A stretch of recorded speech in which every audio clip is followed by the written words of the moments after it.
choices for more control of your life. This is progress. Learn more and try for free at freestylelibre.us. Want to take your gaming to the cosmic level? This must-have Alienware gaming gear is otherworldly.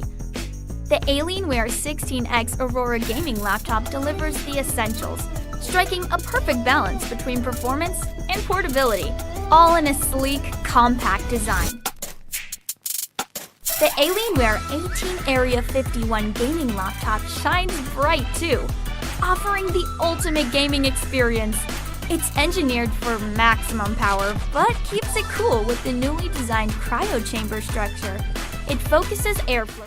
Okie dokie. Let's see. Okay. So, hello everybody. It's me, Francisco, joined by my good buddy Charles here. This is Sports Goose 212. I've titled it SummerSlam Bam. Thank you, ma'am. So accurate. Okay. Yeah. So went through that, and yeah. So I mean, as far as this episode's concerned, we're gonna have Charles's SummerSlam review. We're continuing our journeys as far as gaming is concerned. Charles is still with Death Stranding at this point, and I've completed now forever. Yeah, I've completed Donkey Kong, and I've taken a break from it actually. I think after about 50 hours of playing, I think I finally needed a break from the game itself. There is an end game or post game stuff afterwards, and there's I guess 100% ending, which I'm close to getting. There's probably like 100 more bananas after you complete the main story, and then you'll have a post game thing, and you can get extra bits just like in Mario Odyssey. So I'll probably just chip away at that, and if I'm just feeling lazy, I'll just watch it on YouTube. So yeah, and get the satisfaction through that. But I did get my money's worth from this game, Charles. It's just so weird to me, and you guys have to understand, I'm in that phase. It always happens near birthday, but every year comes by, I feel a little older, right? It is strange to me that I'm hearing you have a Donkey Kong game that literally is like 50 hours long. I don't think people understand that. It's crazy. In one single playthrough. And I knew that game was going to be excellent. Remember, we did the direct, and I looked at it, I'm like, that's the one. I felt like Bob's Burgers when he like finds the right thing, where it was like, she's the one, the turkey. Yeah. That was my turkey. Yeah. And I just got too many games right now to attack. I'm playing Pokemon Scarlet right now, because if Andrew's hopping on, then it's easy to do a 3-man show. I literally just beat the water gym guy, Karaska. And what I told you when I was leading into it, I'm like, I don't know what the hell I was doing, because it's been about a month since I played, because I just went straight to my free time being Death Stranding. You know, that's what you have to do. You get burnt out one, you jump onto another one. They're both very similar in that fashion. But I was like, what was I doing in this region? Because remember, this is a very open world game, meaning open world, but it's non-linear. And I'm like, oh no, this is not good for Charles to fully like remember everything. But you know, this is why we're here. We do some stuff in between, and we figure it out, right? So that, and then Andrew just messaged us on in 5. Look at that perfect segue. But yeah, I mean, every time I get older, I feel like I remember what the Donkey Kong games were, and it's not a series that evolved the quickest in comparison, because it's kind of been like on some stalling with what Nintendo and Rare that doesn't. Well, yeah, I mean, wanted to do. I mean, it's been through a lot. Rare reinvented him. Is it fair to say it's like its most misabused or abused? I mean, Nintendo just didn't know what to say that. I'm gonna say that they didn't know what to do with them for years, especially during the GameCube era, and then towards the Wii era, they just kind of handed it to Retro, who does the Metroid Prime games, and then they knocked that out of the park with 2 games. And then after that, we were just kind of sitting and waiting. There was nothing on the Switch 1. And supposedly they took... There was, technically. I mean, yeah, but there was nothing new on the Switch 1. And then supposedly after they finished Mario Odyssey, they've just been hammering out this game, and you can clearly tell this is an evolution of that series. I mean, overall, I think, and I don't want to touch too much on the story because you have yet to play it, but yeah, I'll stab you. But I thoroughly enjoyed the ending. I feel like it does open a lot of questions that are very open ended, and from what I've seen, they still don't answer it when you do get the 100% ending. So I have a good feeling. I feel like the Nintendo might actually be trying to establish a Mario timeline, just in a very subtle way, not in the very obvious way that like a Sonic game does. And I feel like they're setting up, okay, we did the Mario game to kind of start this all with. Like, I don't know. And then we got the Donkey Kong game. So I feel like the next game that they should tackle is a 3D Yoshi game. Ooh, because I was going to say a different option, but I would not hate that either. A 3D Yoshi game in the vein of Yoshi's Island, because from a timeline standpoint, with the way this game is set up, I feel like it makes the most obvious sense to go forward with that. Because I can't see them going, oh, let's do it. I mean, they could do another Mario game, but I feel like a Yoshi game, if they're trying to establish like some sort of Nintendo universe with at least these characters in the Mario series, then they can do that with Yoshi, and then maybe Charles, we could get that 3D Wario that's more like the Wario Land games as well. So they might be trying to set some stuff up. You got in my head there. Yeah. Because that was going to be my suggestion, either a Wario or a Luigi standpoint. That is not Luigi's Mansion, obviously. And look, give or take, right? I can understand the contention that you've had your fair share. I'm just saying, because we touched point on back to playing Paper Mario, that was in your door, fantastic game, was that maybe that would have been a better move, right? To kind of like have something to continue Luigi's story. But Wario is the one who suffers the most, because every time they try to do a 3D version of it, it just kind of like loses any kind of momentum, because remember the Switch had but the GameCube had tried it. It didn't really go anywhere. It was like a 6 all around, and it didn't know what it wants to be. But the whole thing, it's very simple. Wario and Waluigi have to stay in the day. I don't understand how Waluigi even got popular, because like I've never seen him in anything, right? So this is prime opportunity, and we know you want it, so go get it, right? Like that's the mentality of it that I would encourage Nintendo do. Bleed it out, man. Like, because you won't do Star Fox. I live with that, but no one here ever said, nah, they should never have a Donkey Kong. I would love a Donkey Kong game that was different. Why? Because when we played, I hate to say this, you played one rare Donkey Kong, you played them all. They don't really like, they just up it a little bit. It's like going from a single hamburger to a double hamburger. Yeah, right? I mean the three like extra dress. The three Donkey, at least the Super Nintendo ones, were very similar. They kind of just played on the same. They maybe a couple new mechanics here and there with just the levels, but they're all pretty much the same thing. And then you could say the same for the two on the Wii and the Wii U. So that would be those, but wouldn't you want like a Wario that isn't like weird party games, or actually like? Well, yeah, that's what I mean. I don't know anybody who's ever bought them. They haven't made a real Wario game since I guess on the Wii, Wario Land, Shake It. So, and doing one in 3D would be interesting, especially the way that Wario Land games are, which require backtracking, but it's speed running backtracking, which is why those games are more palatable than any other game. So, I don't know. But hey, Andrew's I think they're afraid. Hey, hello, Andrew. I think they're afraid of being unable to milk anything more than 5 hours in a Wario game, and that makes sense.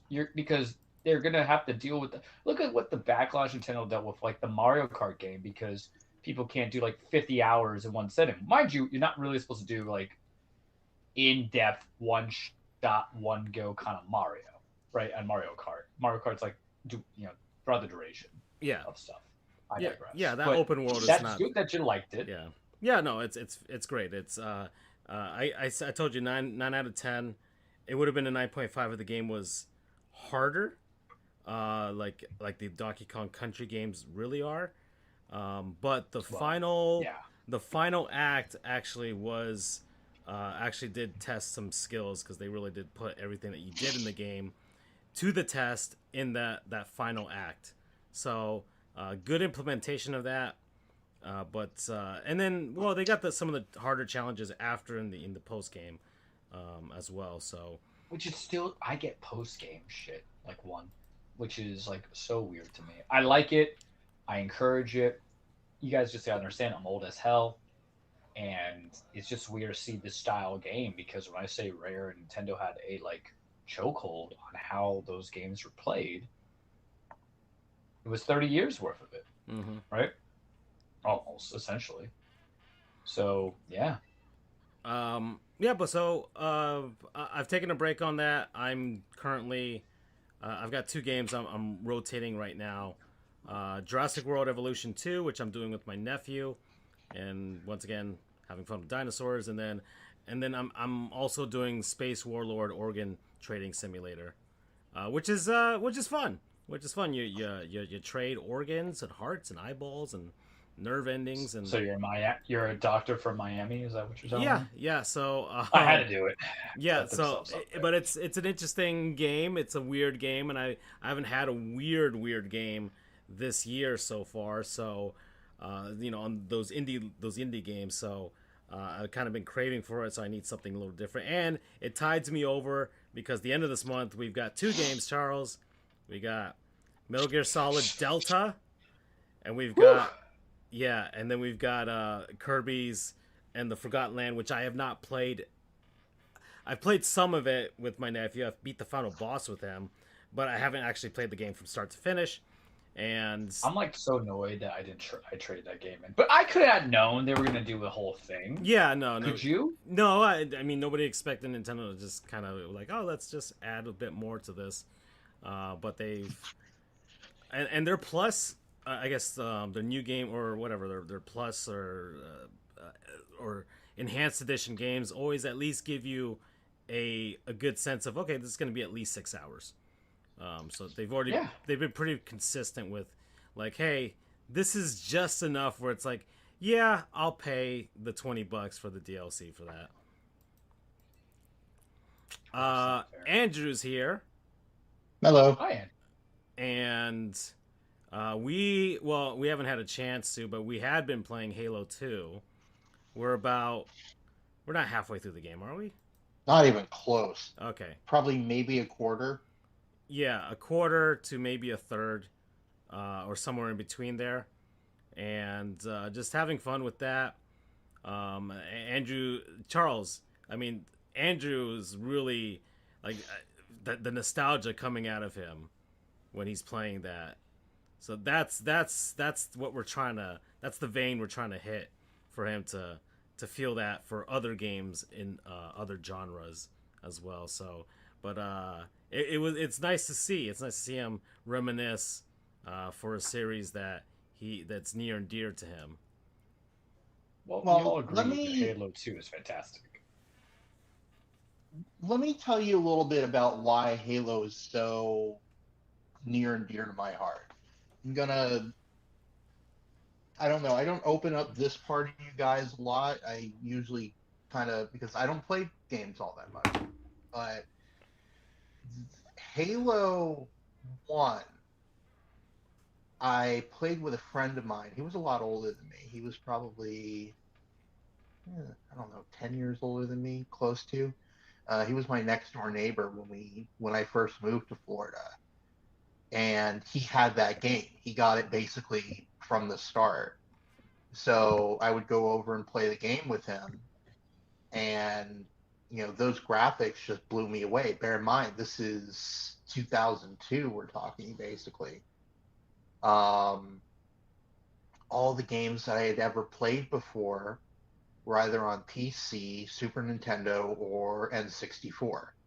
So this was just a mind-blowing jump in terms of computer technology or graphics technology. And all the stuff that I played was like Donkey Kong Country, Super Mario World, Sim City, I mean, um, Triple Play Baseball, stuff that you really didn't play with other people. Halo 1 was the first game where I got to play with someone else. And it was the first time they had played a first-person shooter because I was pretty sensitive as a kid. My mom wouldn't let me play shooting games, but I guess because it was aliens, it was okay. Who knows? Or maybe she didn't even know I was playing. Who knows? And then I eventually got the game, my own, and I would play with my friends from school. We would play the multiplayer, and then Halo 2 came out, and that was freaking mind-blowing. Watching the E3 trailer where you found out, spoiler alert, Master Chief can dual wield now, or he can hijack vehicles. So yeah, I grew up with this game. I mean, I was a sophomore in high school when Halo 3 came out. I was a freshman or sophomore in college when Reach came out. Seeing that was kind of the end of the series, and to me still kind of is. I more or less kind of disavow 4 and 5 because What? 5, yeah, but 4's good. I don't know. I feel like if I have to disavow 5, I have to disavow 4. I don't know. It's just it didn't feel the same as the Bungie games. I can't describe it. The sound was different. The feel was different. Master Chief's armor looks like shit compared to the Mark V, the Mark IV, and the Mark V, or Mark V and Mark VI from the first 3 games. I think they went too far away from their core, their roots, and they started to try and become something they weren't. There were all these games that came out in the 2000s, the Halo killers or, the Halo clones. Halo invented the concept of limited weapons, before you had Doom where you had infinite pockets where you could hold every single weapon possible. Here you had to be strategic. You could only have 2 weapons and a limited number of grenades. And since then, pretty much every other first-person shooter has taken from that, whether alien or realistic like Call of Duty or whatever. And the other stuff like the skins on the weapons that you could do, it became a bit more of a cash grab, I think. I feel like the Bungie games, I'll call them. So that's for those listening, that's Halos 1 through 3, the first Halo Wars, Halo Reach, Halo 3 ODST. They had a little more love put into it. Kind of like that SpongeBob episode where he goes up against Neptune in the burger making, where Neptune makes like a zillion burgers, but SpongeBob makes the one, and it tastes absolutely amazing. That's kind of how I feel the Bungie games were. That was a game that they nurtured from a third person, supposed to be Apple exclusive, that they revealed in 1999. It was going to be more of like an RPG sort of game. But instead it turned into the juggernaut that it is. I They wrapped up Halo 3 so well. I mean, sort of unsatisfying because you don't know what happens to Master Chief or Cortana, but like it kind of had that sense of finality. Spoiler, Francisco. Well, I mean, at this point, I've already seen like stuff. It's about been the 30 series. years. Yeah, You know. yeah, You'll but get past. and in a sense, okay, Andrew, is it kind of like with like some people with Star Wars, where it's like you could tell more stories in the Halo universe. You didn't have to just be on Master Chief. Is that your feeling? Where Nope. you don't have Yeah, to deal, like you don't have to deal with the Skywalkers in Star Wars. You can do other stuff that has nothing to do with them. exactly. Like that's what Reach was. Reach was an amazing game. It's one of my favorites of the Bungies. So if I told you, I never played Reach. I had it, Good, bro. Oh, I played it. 360, and then law school, man. I get it. Law I get school. it. But you should, man. You should. I can't It's- walk back. This is the problem. I can't walk back on antiquated games. I won't even call all games. I can't do it. You know what it is, man. I can't eat out the trash Sometimes- anymore. Sorry. Sometimes you have to go back to go forward. No, my memory's still good despite all the drinking. We're good. But you know, I would play Breach at there was a building called Technology Commons at UCF where you know you could do you know, work on schoolwork, but also had kind of a common area where people would bring in their consoles and play games. So I would play multiplayer on campus in between classes for Halo Reach, and you know that added. It was kind of unique that it had the new abilities that did things that Master Chief, and it kind of breaks with, you know, it's almost like a retcon basically. Like, how did Master Chief not have these things, but these other Spartans did? Francisco, you know exactly what I'm talking about. That's just the geek in me who actually read some of the Halo books. Did you play Mass Effect? No. Oh, because if you're like lore heavy, you know, like just in games, I know apples and oranges, but it just popped up to my brain of how you would like your, you know, your tea, basically. Well, it's kind of Andrew's. I think Andrew, he likes these like space opera type of series. He's a Star Trek fan. I think Mass Effect would be in his realm. Yeah, that's just what I thought. And you kind of Probably would be. You like the Orville as well. So like it seems to be the genre that you gravitate towards. No pun intended. I'll give it a shot. But yeah, so Halo's my baby.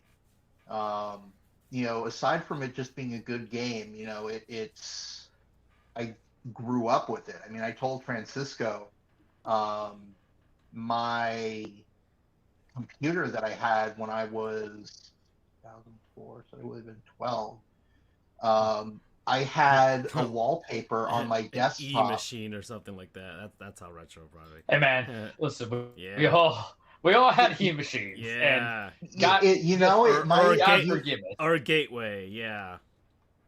I think it was a gateway. Ah. I did have an e-machine at one point.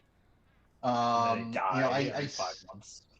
I still wonder. Ah. Well, if I still had it, I wonder if I could go back to them and ask them to upgrade my computer for free, because they said they would have it top of the line technology forever. I'm not sure if you remember that little sticker that they had on the disk drive. I could probably do it for you. Can we say it was like the biggest hoax? If you ever find an old one, I could probably give you a retro build. Well, that would be impressive. That would be impressive. Yeah. Must have been. It was either an e-machine or a gateway that I had, but We all had one or the other at the same time. Yeah. Actually, it might have been a Dell. I don't remember because it was black, and I don't remember gateways being black usually. Okay. But yeah. more importantly, I I had a promo picture of Halo 2 as my desktop wallpaper for months before and after the game was released. So again, Halo's my baby, and if if they screw it up, them's fighting words. So that's and to Francisco. I don't know if you've seen any. I could send you some videos of people saying how much they've ruined the franchise. Well, that's why. Well, you heard my opinions on 5 and then 6. I heard. Well, that's why I heard Infinite was fine. Yeah, but you don't want. That's why that's why I've stayed away from 5 and Infinite, because I'm 5 Cortana's evil. I'm giving that spoiler. I don't even care. It was the stupidest thing. Like, you knew we were going through it. They didn't like that. I'm okay with you spoiling that, but yeah, I got you. Like, for instance, if it's something that I like and they're dragging its dead body up after it was given a nice ending, like Ted Lasso, for instance, they're making another season. I'm very wary because they ended it on a really good note. He's coaching like the women's team now, right? Well, like, side note, they stole that from Letterkenny, because remember Francisco Riley and the other one end up coaching the boys and they end up coaching the girls. So you're not original, yeah. Even though Shrinking is a good show. But my ultimate point being, if something was given a good ending and you decide to drag it up after it was given a good conclusion, you better not miss, because if you do, I'm going to be angry. Kind of like how I was pleasantly surprised that the new Naked Gun movie, again, highly recommend you guys go see it. Actually, that would be my non-sponsor if we still have that segment. We always have that segment. I was pleasantly surprised that they didn't completely screw it up. I would say more than not. I'm not giving it the credit it deserves. It was actually really good. But in cases like that, I go into it very wary that it's just going to be a cash grab. So I did seek out reviews of what people thought about 5 and Infinite, and the fact that it was almost universally seen as bad. I'm like, nope, not even going to bother trying to play it. So I know, Francisco, you have your Mario and your Sonic, those games that are near and dear to your heart. Well, Charles, the Sonic series is they've it's an abusive relationship with Francisco. Yeah, I'm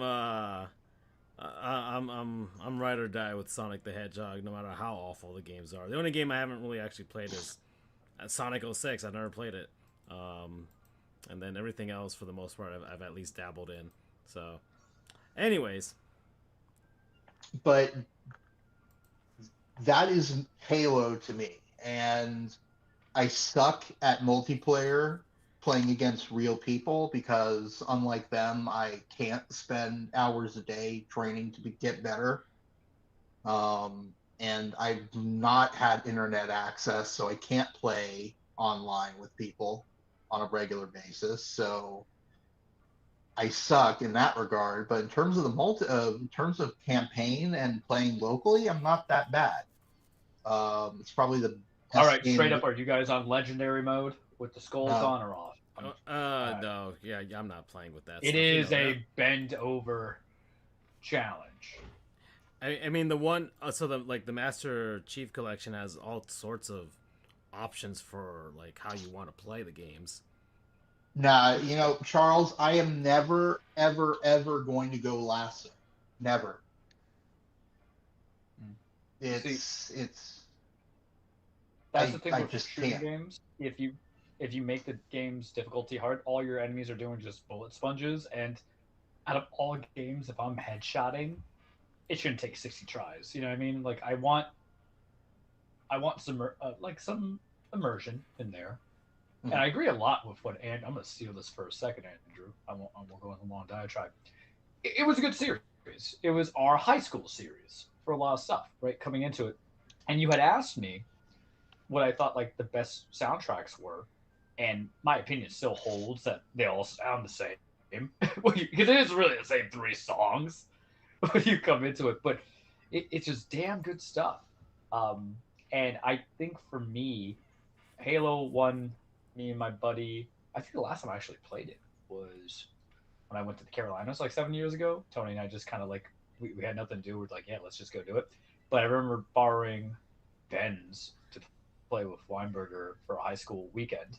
And then 3, I'm mixed on 3 sometimes. I actually liked ODST more in the grand scheme of things of what 3's story was telling you.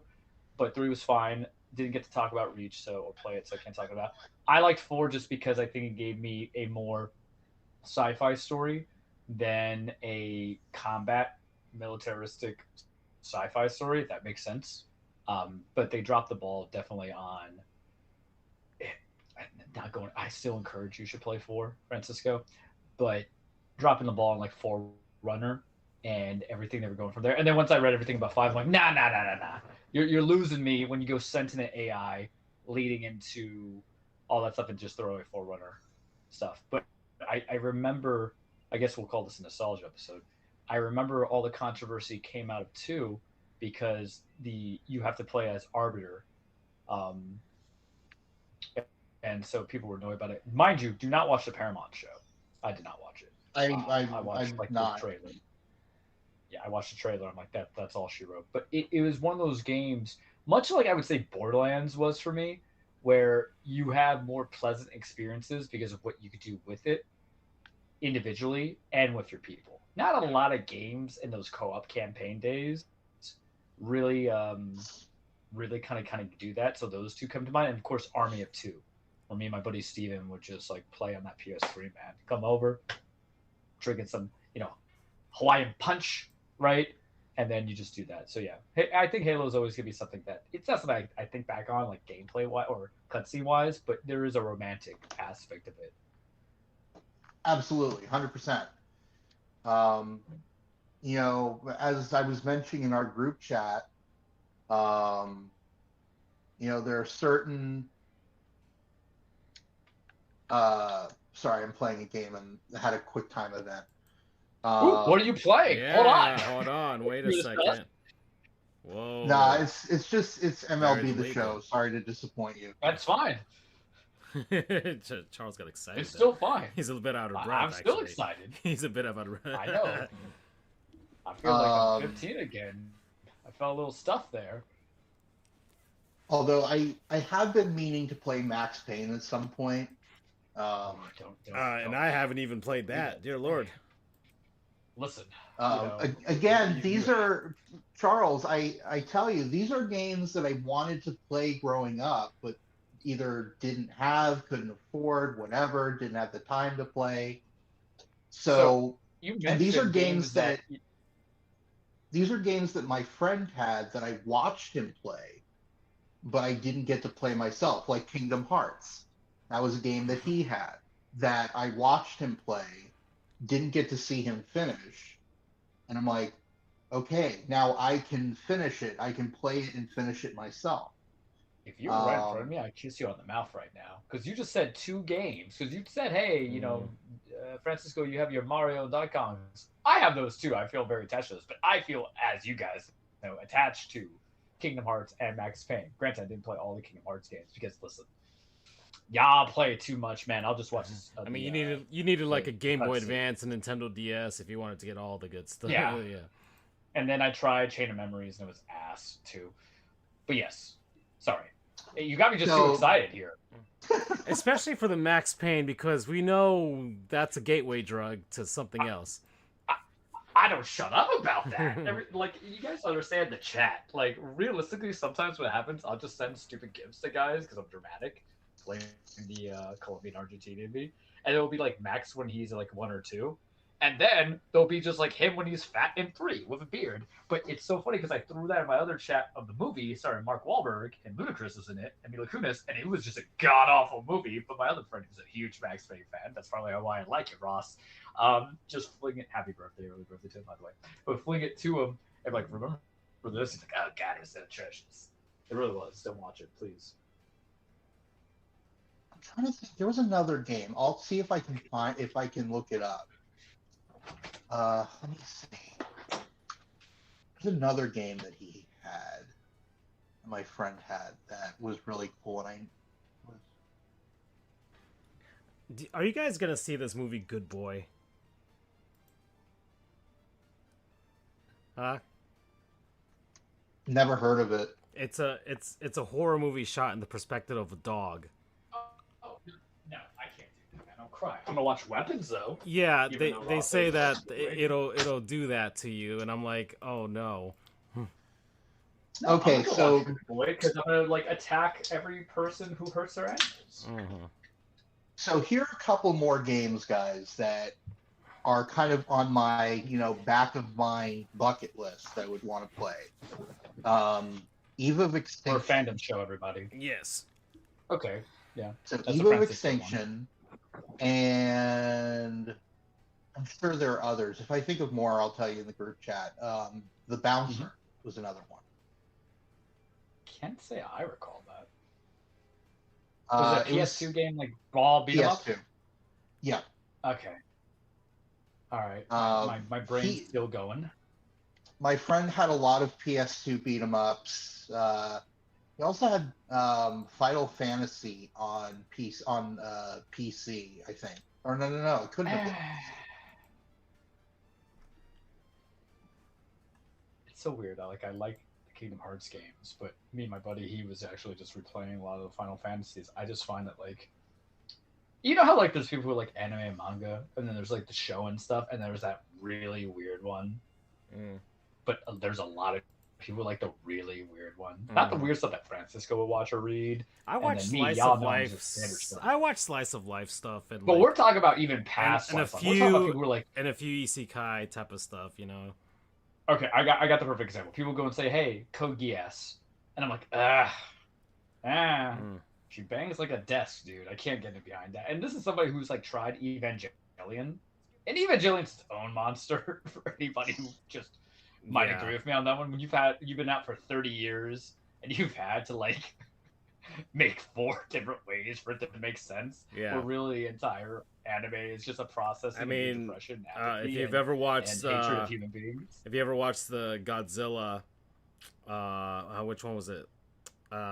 Shin Godzilla. Yeah, that's that guy. And if you read like what he really wanted to do with that, it's like, he was gonna get really weird with it. Yeah. Like Godzilla's, we're a culture show. Godzilla's skin was supposed to. Godzilla's skin was supposed to come out, and he was going to be like a hot woman, and then it was weird. And we love. How do I want to preface this? Because I don't want to get canceled these days, especially in a new position. We love all ideas and cultures and then individuals, but some of y'all should never touch a pen or paper if your life depends on it. I have to be more PC now. And this man's playing Death Stranding. Job. So. Right. Well, that. Listen, I want to not sponsor it, but I can't do it. Well, you're not going to beat this game for like another 2 months, so I feel like you are not wrong.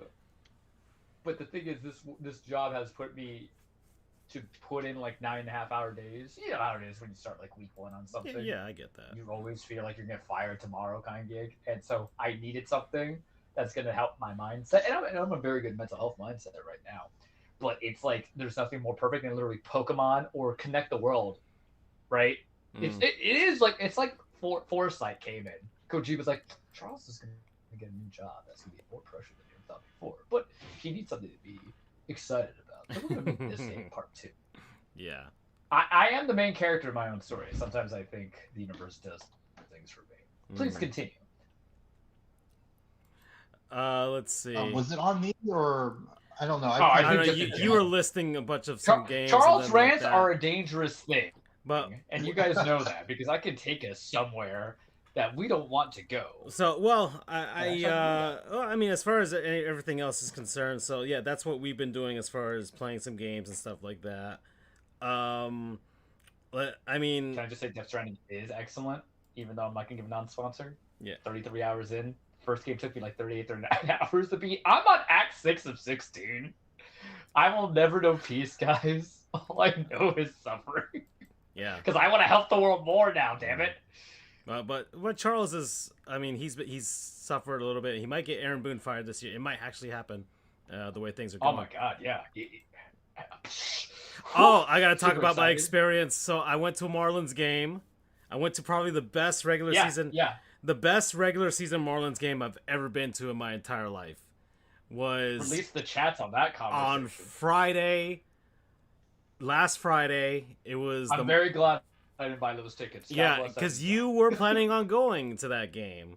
Actually, it was Marlins versus Yanks, Lone Depot I was Park. going to go to back-to-back games. 32,000 people. The Marlins actually sold out the other two games, which for like the first time in I don't even know how long they haven't even sold out a game that wasn't a World Baseball Classic game or the Savannah Bananas. So it's been it started out just awful at first. The Marlins were down 6-0. And I bought the tickets mainly because my dad's cousin, we thought he was going to leave, but then some court order came down and, well, they can't get rid of him now. So he decided to stay. But in any case, in the United States, but in any case, I bought it as a gift. Like, hey, let's see a baseball game. Let's see the Yankees versus the Marlins, an exciting opponent and stuff like that. So we went. I had a really good chicken sandwich at the Marlins game, by the way. So they have two different chicken stands there, Charles, and Andrew. So It's like one classic and one like Nashville hot kind of gig. so okay, That's what I remember. yeah, so they have two, and they're not. You're a food show, guys. I just need you to understand that because when it comes to food, I am all ears. So they had two different chicken stands there. I forgot what one was called. The other one's called Foul Pole. The one that was called Foul Pole had like the usual chicken fare from a stadium food perspective. You know, the tenders. You know, a chicken sandwich using those same tenders in that sense, and then you got the fries and all that stuff. But then they had the other one, which had the hand breaded version of all that. And my dad had the the regular chicken sandwich, and I waited in line for the other one and the hand breaded one. Wow, like the difference, a huge difference. It was legitimately a very good tasting burger. They had like 7 different sauces out there for you to try. I had the Carolina barbecue sauce, which is very. I mean, we were talking about barbecue. Gold Rush. Yeah, barbecue sauce, man. I like me some Carolina. So that was really good. They had the hot honey as well. They had the honey mustard and a bunch of other stuff. So plenty of flavors. Are we done with hot honey? Has it just died out? Everybody was. Well, I mean, Pizza Hut put it on their pizza, and then no, but I tried it for you guys. yeah, but no, I had a hot honey chicken sandwich at an Italian place for some reason the other day, and it was actually really good.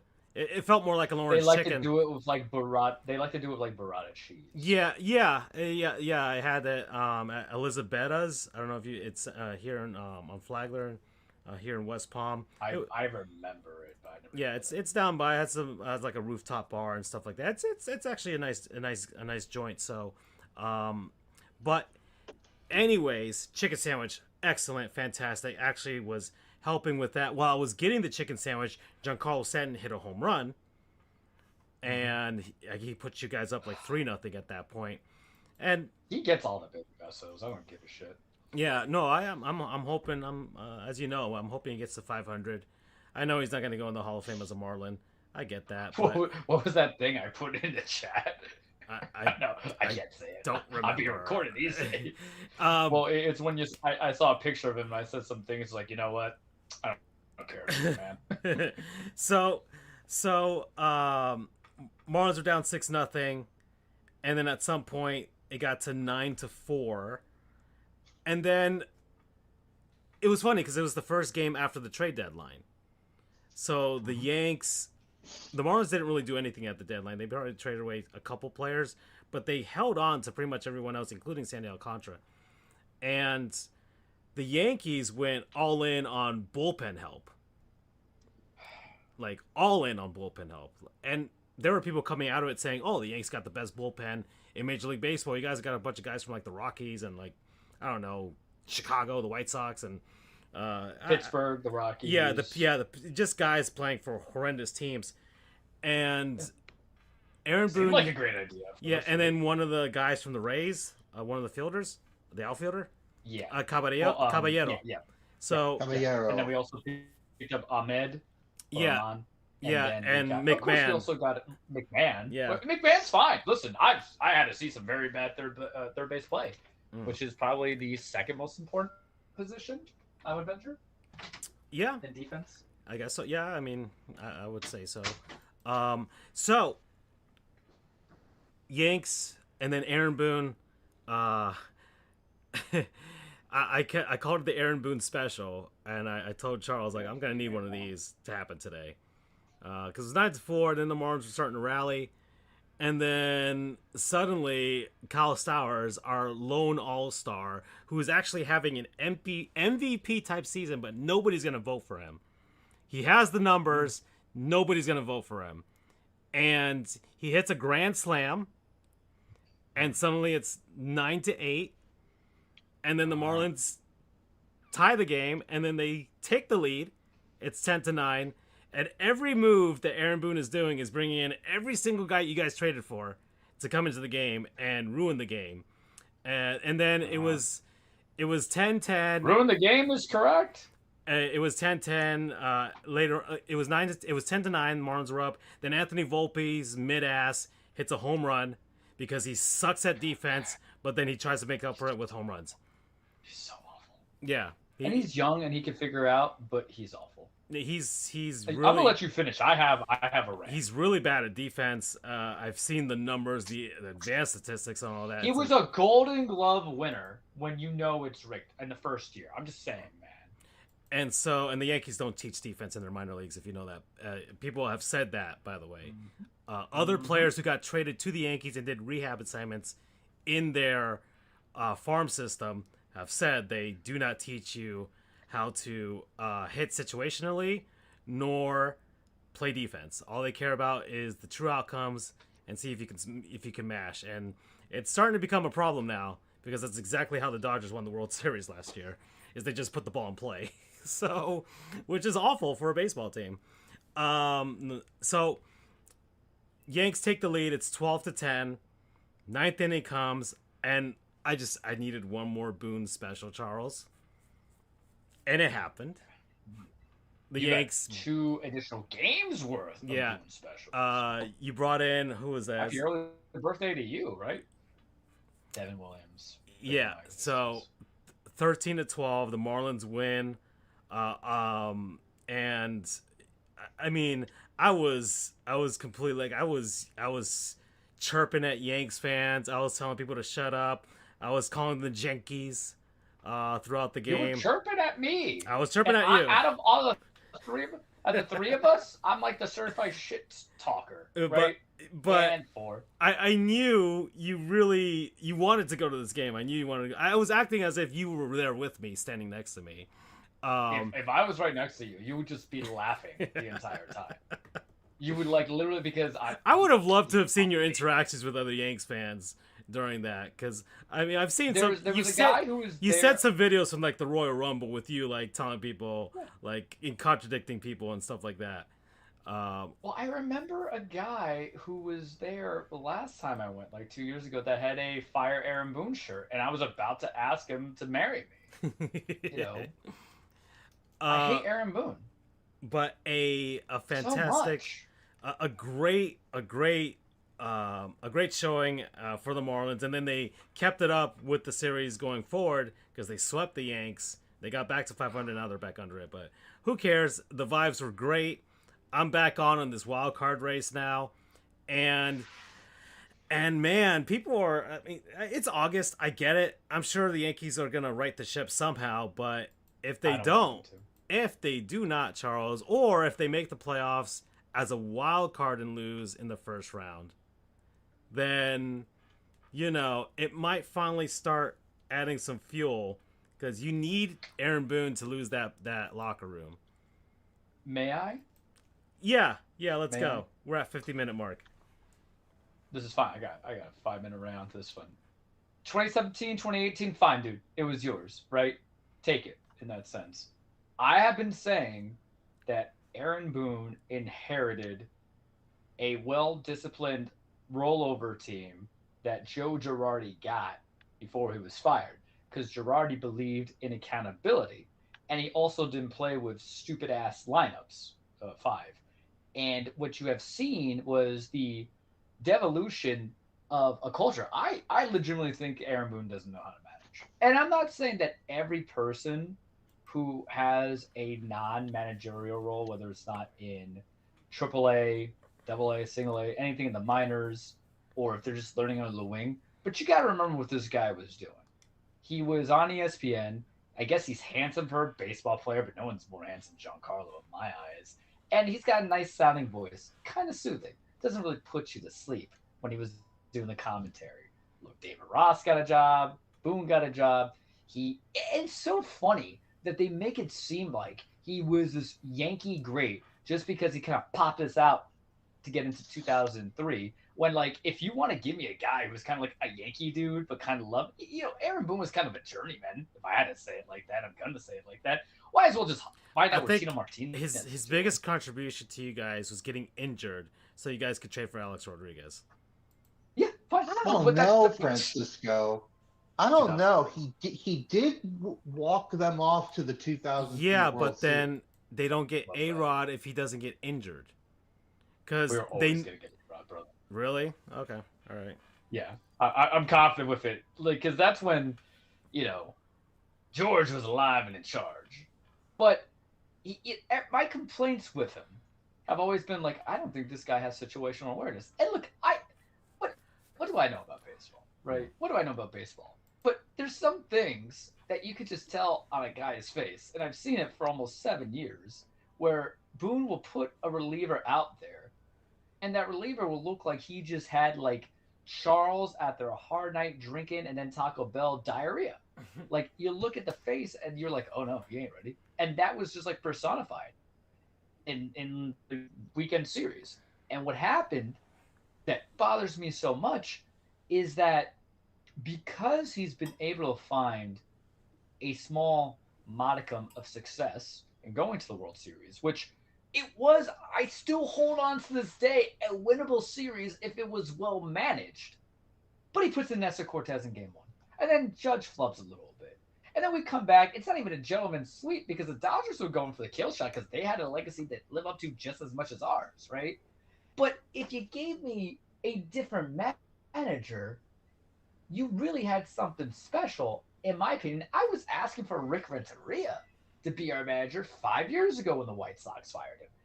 And it really just comes down to, if you know your guys are just dinger hitters and you don't have, and they strike out too much. It's not like Giancarlo, who I give it like a lifetime pass. I always have. But like Volpe's really bad. You need to sit Volpe. He plays the hardest position defensively, in my opinion, being a shortstop. And then he just has 15 errors. And I don't care if he has home runs. Grisham, 19, 20 home runs. What are we doing here? And then Judge got hurt, and it's going to take some time. And it's like, what is his finger on the pulse? And Judge had even like that elbow pain leading into the prior series that he fully got hurt. And I'm like, what are you doing? And his response, he just likes to chirp at the umps. And they think he's built for New York media. And Joe Torre was built for New York media. Girardi had played in it more respectively because he also dealt with the youth so he can handle it. I think he just likes to be a clown, but he doesn't realize we're kind of laughing at you as the joke and not that you're being the joke. And because of the fact that he got to the World Series last year, and because of the fact that we are going to say, hey, the Astros cheated, which they did, whether or not Aroldis Chapman was readable or not, we're going to hold him on longer. The guy should have been 3, maybe 4-year max experiment. And the problem is, there's a guy who I would want wholeheartedly to be the proper successor for Charles and his New York Yankees, who I think kind of like be honest with the team and galvanize the team, and then not like just give up on. Sometimes you just can't give up on closers too. We understand that because you're going to tire them out. And what's going to happen next game? But Skip Schumacher is just chilling somewhere because I remember he took like a manager of a former Marlins, and he's in Texas as like a consultant or something right now. Ah, my God. And I'm just like, that's who I want. That's who I desire. Because I think he hits that genetic makeup of like, he's not going to be a yes man, but he's going to be a guy that's going to say yes to his players. Because there's that, still I was an old timer a little bit. And then I get Aaron Boone, and guys, legitimately, I've stopped watching. I've just stopped looking at the standings. I really don't care. And when have I done that? In the times I've had to, I've been Mr. Baseball out of us for the last several years, for the show, for everything, and I just can't do it anymore. Like, okay, you got banged up by the Blue Jays. I said they were actually going to be very good to a former coworker of mine who is a Blue Jays fan. I just saw pen and paper, like, no, they're going to be fine. Whether or not Shane Bieber is going to be that dude, we'll see when he comes back, assuming. And then Pokemon just stuttered and crashed on me. But like, I just like the trades were fine. I'm fine with McMahon coming in. The running joke that he's Vince McMahon's nephew kind of cracked me up. He's not. But we're fine with McMahon. But Gil, like, I don't even know if you put Gil out there too early and just came up. And I'm like, why? And then, like, Cashman's also the issue, too. And the thing is like, I can live or die with Cashman. Stay around. I know some people are like, no, blah, blah, blah. But with Cashman, the idea is, like, you got to hear me out on this. With Cashman, if you fire him, that's fine.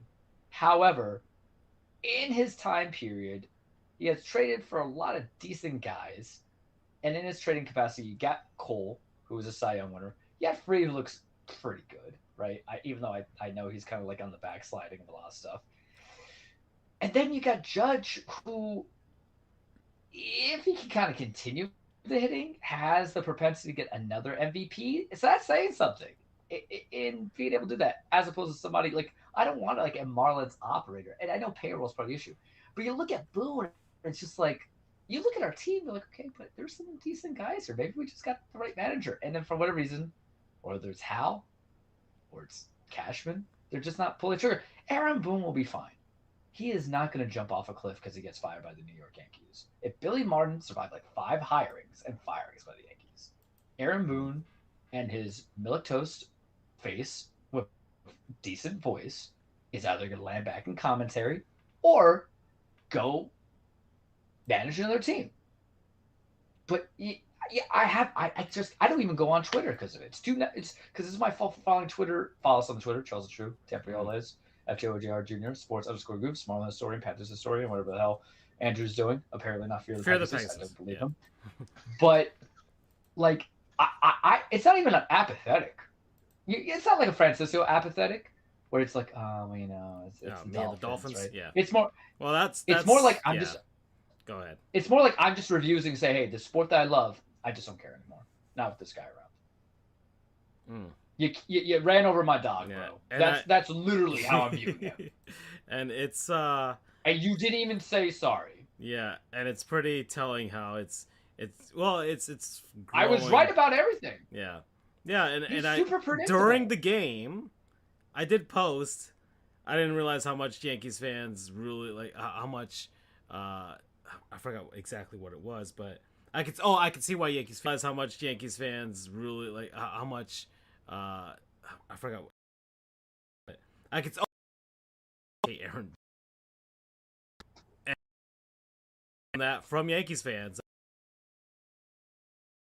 And they're really with me. Yeah. So it has to boil over at some point, you would think, right? Right? After I don't know. 8 years now? 8 years as a manager? I don't know. People voted for a convict for president. What do I know? Okay. All right. So we're at an hour now. So let's do a word from our non-sponsors, people, places, things, and concepts that we've been enjoying for the last week.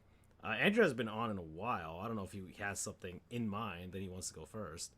Well, I already mentioned mine, but Um, it's the new Naked Gun movie. Ah. Um, that yeah, that was awesome. That it exceeded every expectation that I had, which was already high based on reviews and responses I had seen. Um, it's the first good revival of an old series from 20, 30 years ago that I have seen. You had Coming to America 2 came out. That was meh. You had Happy Gilmore 2, meh. Yeah. Um, Beverly Hills Cop 4, meh. I swear, the if you break it down, the who cares if I'm spoiling it? You guys aren't going to watch it anyway. You're If you not Oh break wrong. it no, no, no! down, Don't spoil this movie for me because I've watched. well, not Naked Gun, Coming Uh, to America oh, okay, and okay. Beverly Hills I was Cop. about to say Sorry. because I've watched all the Naked Gun movies. I even watched the TV series Police Squad that was made before the Naked Gun movies, and that Which it's is based also on. amazing. You Leslie can Nielsen. find those on YouTube, by the way, if anybody wants to watch those.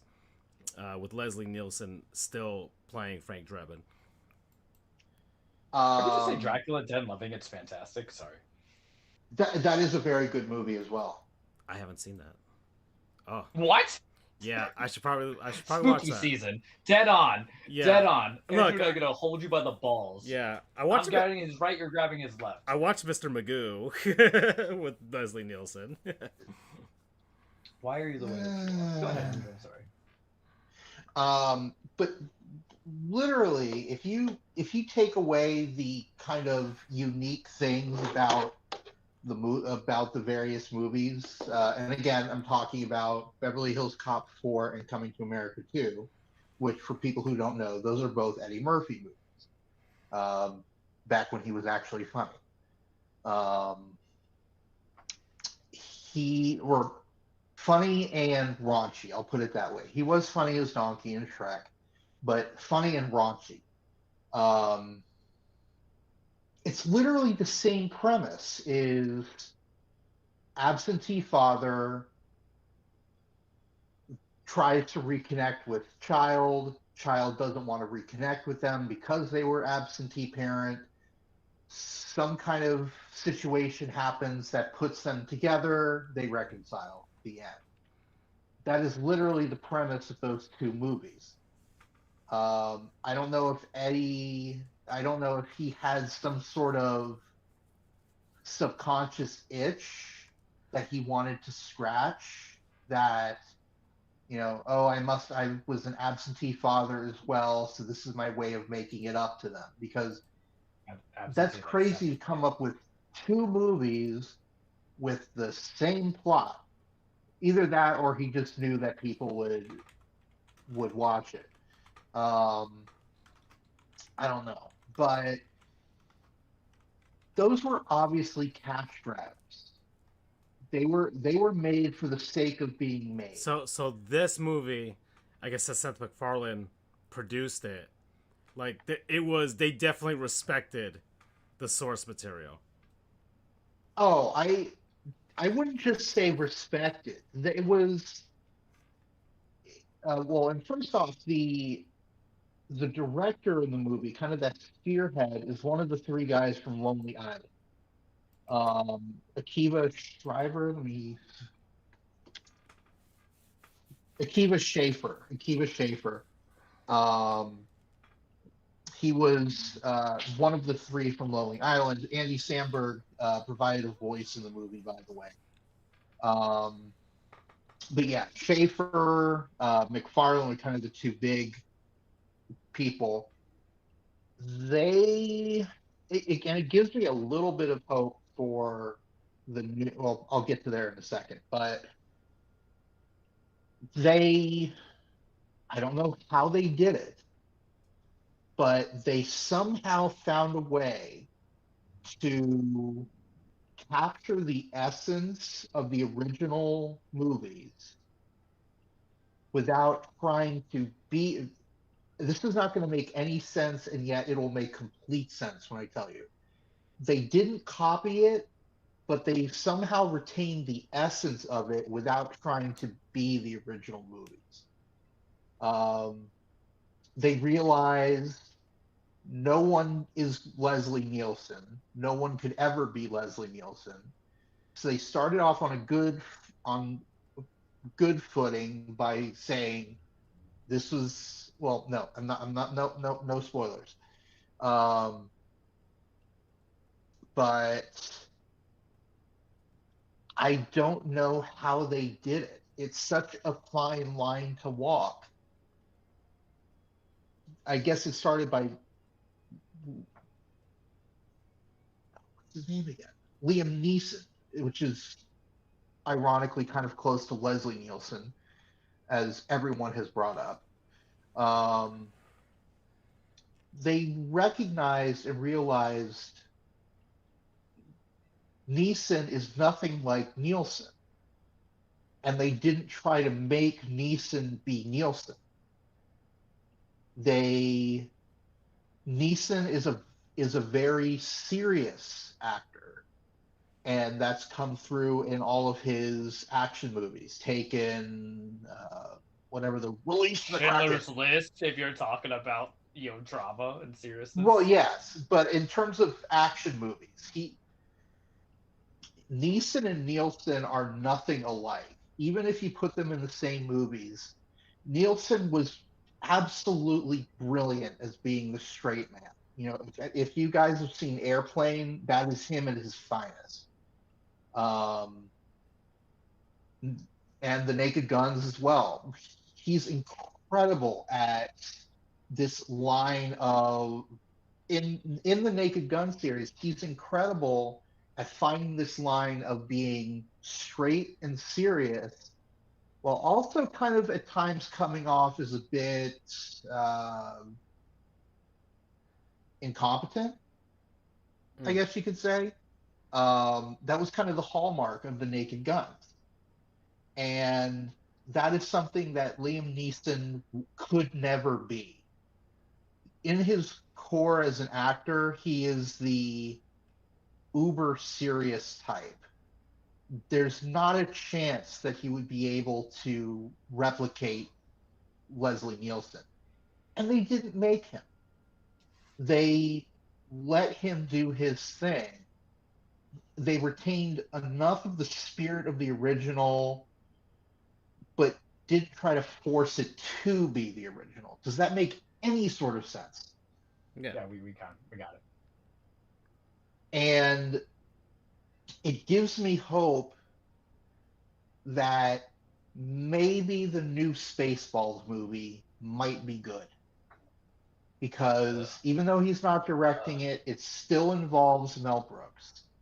Did you watch History of the World Part 2? I have not. Yeah. I hope Mel doesn't make it before that release date, all I'm saying. What's that? I said better hope that man doesn't make it to the release date, just saying.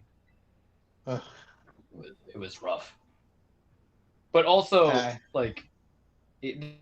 a tough slapstick satirical parodies are kind of tough in 2025 because everybody wants to be satirical to begin with. Everybody thinks there's biting sarcasm in every little joke, but it really, I get what Andrew's saying though, where like if you nail down like that select kind of genre, you got something special. So I have a slight glimmer of hope that maybe they would be able to pull that off.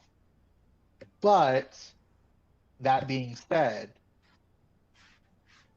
I don't do this often with movies anymore in theaters, but due in part to the fact that movies are super cheap on Tuesdays. By the way, I guess a side non-sponsor would be Regal Theaters, who offers $6 movies, not including tax, on Tuesdays. I am strongly considering going to see it again in theaters. Well, I mean, the Naked Gun movies are meant to be rewatched as well, because it's not just what's being said, but it's also the sight gags as well, the background. Right. So you have to rewatch it to see some of the jokes that are in the background as well. And more than just that, I have not heard any sort of like, the last time that I heard any sort of real crowd interaction um, at a movie was seeing Avengers Endgame in 2019. And you guys know the scenes I'm talking about, where you like. I don't know if hear the Francisco audience, does. I know the scene. where everyone's Francisco, cheering please. and applauding. I cried in that movie twice. I don't usually cry in movies, but the music and the crowd is like, oh, beautiful. There has not been I have not been to a movie since then, and I haven't gone to movies all that often ever since COVID. I try to be extra careful. But being in that crowd with the laughing, it so added to the experience that you don't get at home.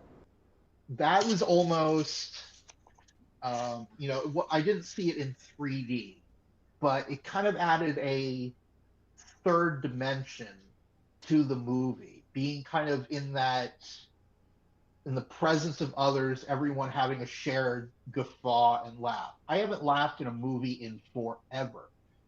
It was just such a great moment. I'm probably going to go see it again in theaters, not just to pick up on the additional gags as Francisco mentioned, because I know I missed some, but also to be with the crowd. Oh, and fun fact, I'll end it here. I know I've been going for a while. As a nod to the first Naked Gun movie, Regal has a special edition popcorn box that is a beaver. um, I listen. I don't usually recommend things to you guys. Usually, you're the one recommending to me, but I'm serious. You have to see this movie. You absolutely have to. Okay. So yeah, my main non-sponsor is the Naked Gun. Everyone behind it. Promo code Nice Beaver. All right. You want to go up, Charles? Yeah, it's kind of tough, right? Because I kind of want to do a little bit of the entertainment thing, but I'll do that next week if I finish the two shows that I have been watching, which I have put heavily in the chat. Like them, not going to non-sponsor them yet because, it's very tough with television. You watch a movie, you get the idea of a movie, right? I think all three of you would agree with me on that one.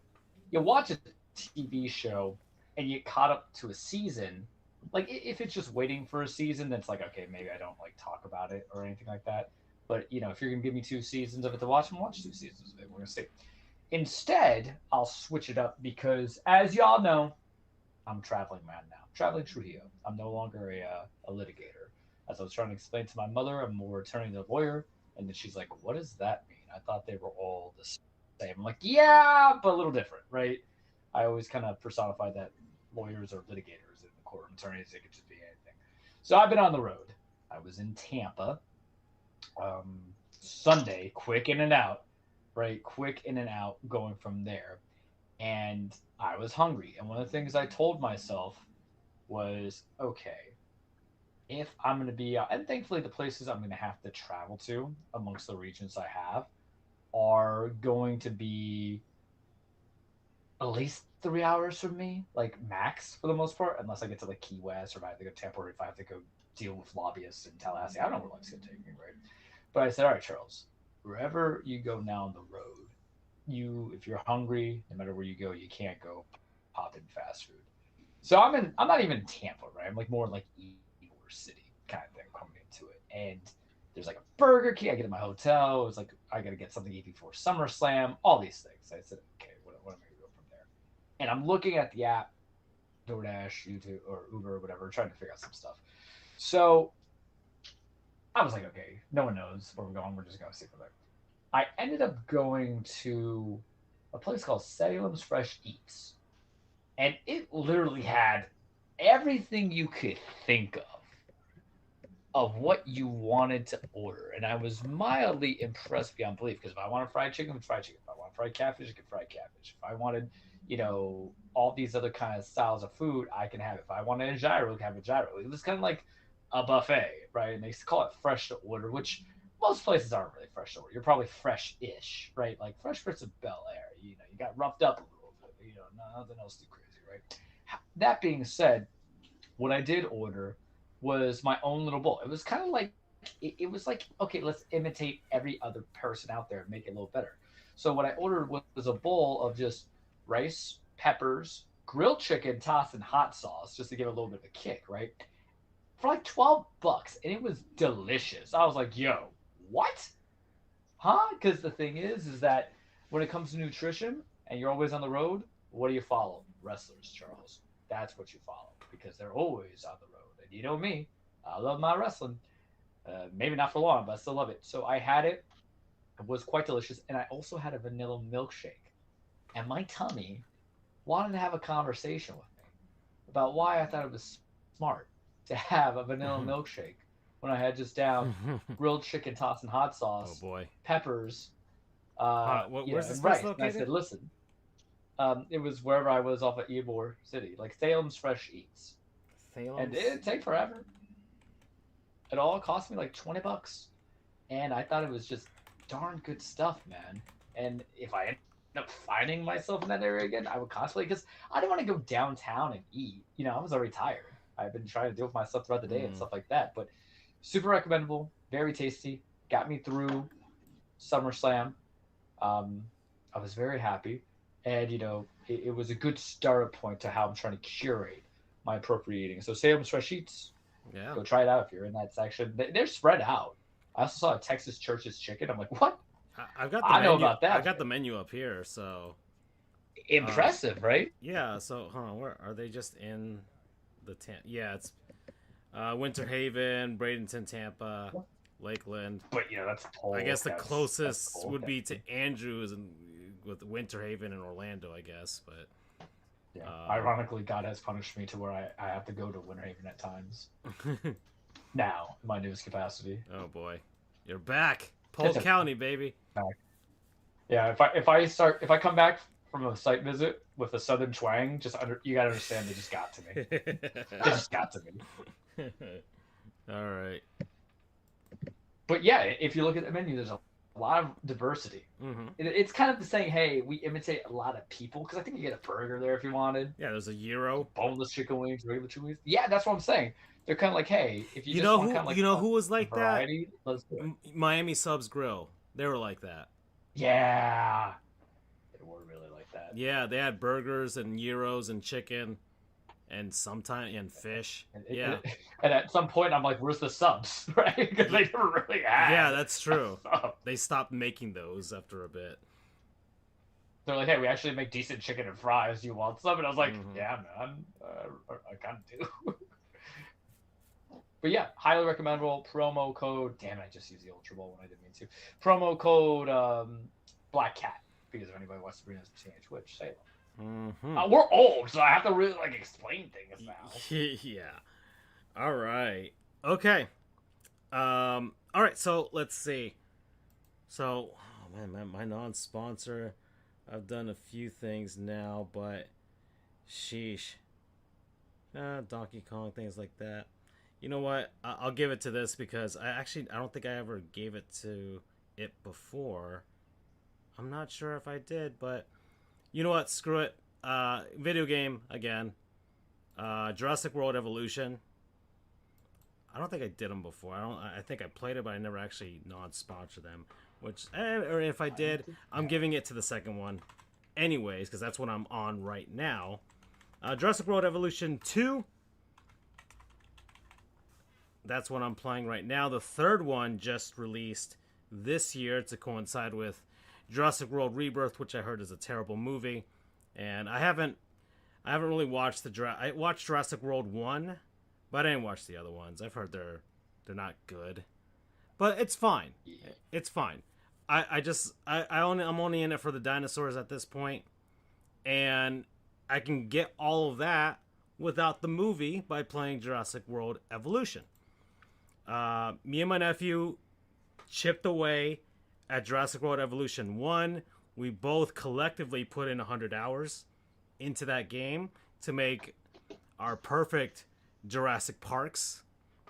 And did anybody get eaten, mauled, or dismembered? Yeah, plenty of people then did. It is a good Jurassic Park, yes. Yeah, so plenty of people did. Dinosaurs escaped, they killed each other, they killed people, all kinds of stuff happened. And you got to go back to like Isla Sorna, which is where Lost World Jurassic Park took place, and overall just really fun.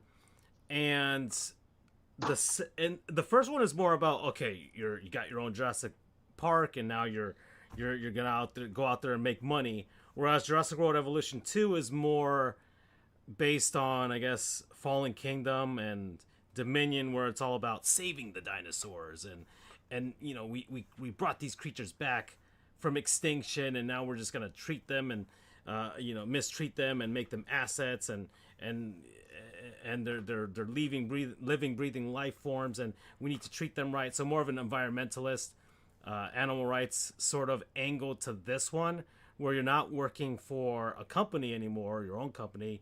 You're working for the Department of Fish and Wildlife for the United States, which at this point in real life, won. Anyways, Jurassic World Evolution 2 is more based on that. You're capturing dinosaurs that were released, trying to avoid them from being auctioned off. But you can still make dinosaurs, and they have different challenges. And I like this one because there's more locales in this one. The first one was like really limited to the islands of Costa Rica, whereas this one you can have a park in Canada, you can have a park in Germany, in the United States, and different parts of the U.S. So you get more variety as far as the climates are concerned, which actually matters. And there's deeper involvement with the simulation aspect, where you have to manage how much you work your employees. Sometimes they get disgruntled and they go on strike, and all kinds of things like that, where you have to actually manage that. You have to decide whether you're going to pay people more or not pay people more. It goes a little bit further in that aspect, and it's kind of funny watching my nephew, who is going to be, holy crap, yeah, he's going to be 10 years old this year. It's funny. Oh my God, that hurts. Yeah, that hurts. He's going to be 10 years old this year. My boy's going to be 18. So yeah, the old age is coming in on all of us. He's going to be 10 years old, and it's funny seeing him make decisions that come up, because they have like these, they're not really quick time events, but they have like choices where it's like, oh, this scientist who's your best employee just says he deserves to have a raise, and you can either give him the raise or you don't. And I'm just like, what do you think? Because I'm not going to make that decision. Does he deserve a raise? And it's like, it's funny seeing him go into like, are you going to be like super capitalist in this sense, or are you going to have a heart? So it's a fun... Uncle Francisco, is this the reason why you went to different jobs throughout your career? Yeah. Yeah. So it's funny seeing those choices on how to pay workers and how to treat the animals. Like, they have questions of like, oh, there's a protest outside your park. Are you going to call the police to quell the protesters or not? And it's whether your public perception is going to be affected by it. So seeing that angle of it is also fun, watching a child go through it. So I do think that this is legitimately an evolution of the first game to the second game, and I'm already having a blast. I'm back into it again because I had it for a while.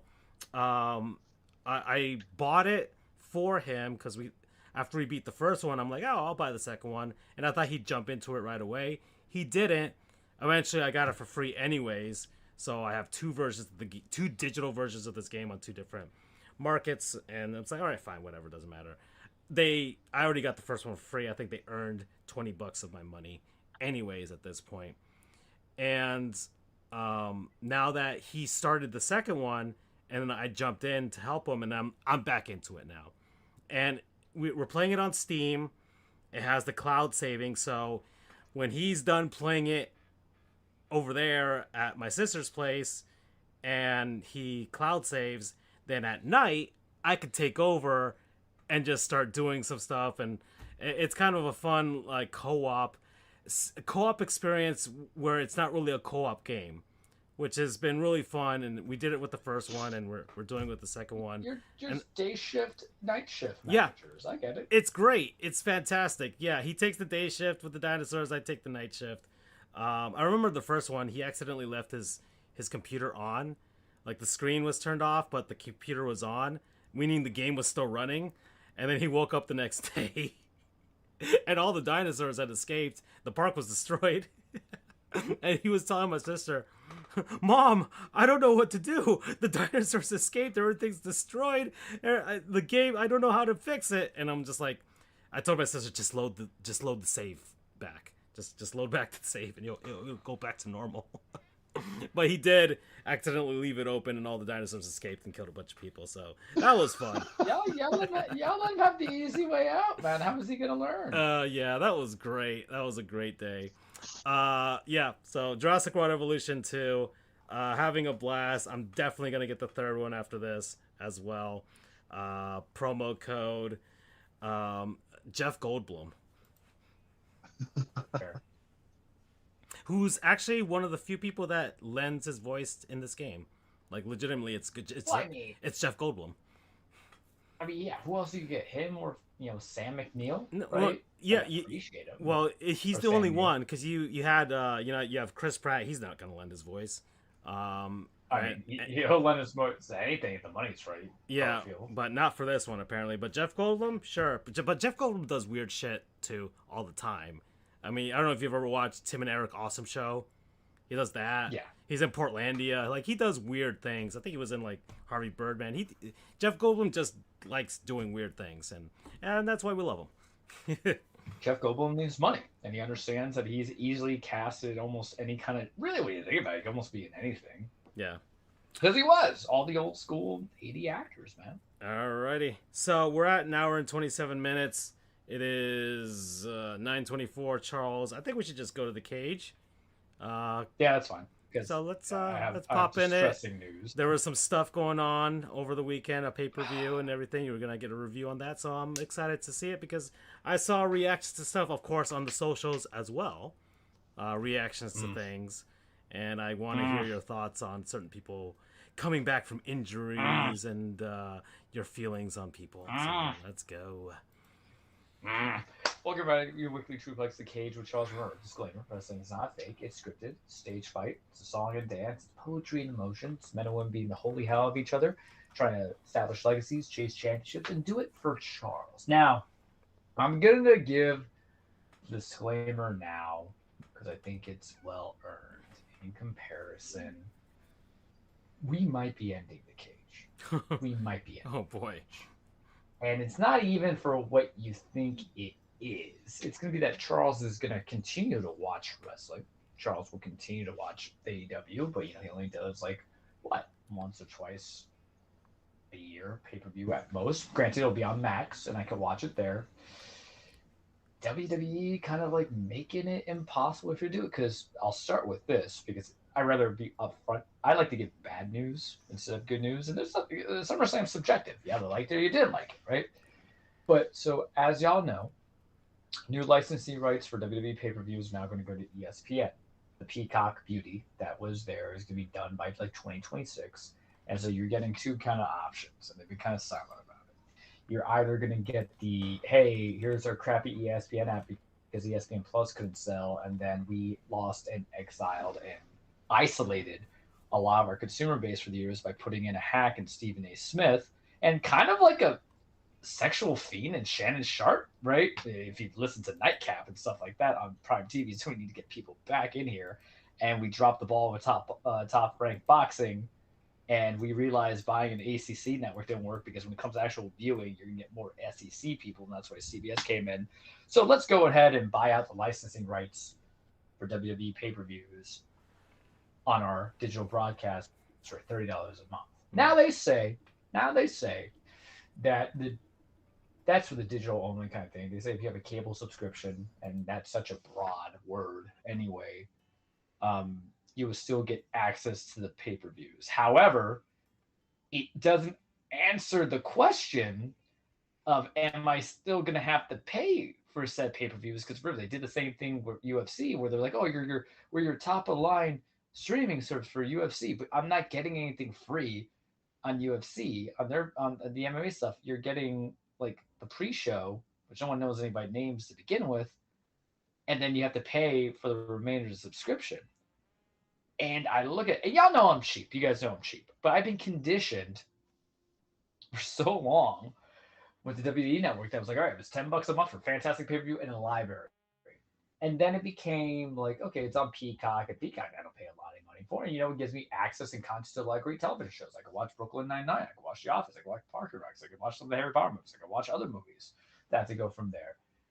But, and some people, like my buddy who's a big wrestling fan was talking to me about it. And he was like, F this company, go from that. I'm like, no, I think it's a strategic business decision. It's one that I would make because you're not even selling out your company, you're just selling out a licensing right for some of the streaming. You split the baby 4 ways of Netflix gets Raw, Peacock Universal, or was it Comcast Universal now, whatever, gets SmackDown. CW has NXT, and now remember they bought AAA, so whatever they're gonna do with that is to be seen. So I'm not gonna sweat the technique here, but then you went to ESPN, who, if I paid them money, offers me legitimately nothing that I care about. I'm not a 19-year-old boy circa 2008, 2009, and I attack ESPN a lot. It's the reason why we created this show. So this is actually relevant to everything that we existed for when we were a sports show, because ESPN was just talking heads, and I liked it because remember, we didn't have that. We're old. We didn't have that instantaneous fix of information. There was really no good Twitter in like 2008, 2009. I couldn't go know what's going on in sports. No. And you had some good players who out there. You had good commentators. Nobody was doing sports on YouTube or anything like that. Yeah. Yeah. And so it was a vessel. It was an access point. It was a gateway. And then, I think I really just cut the cord on ESPN about a year before we got the show going on, because I realized we're all going to die one day. And how do I want to waste my time?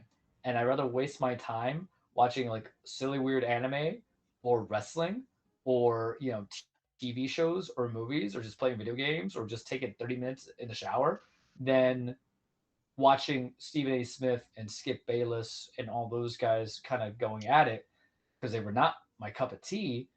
And then like ESPN started putting on like people who, why am I listening to Kendrick Perkins about basketball?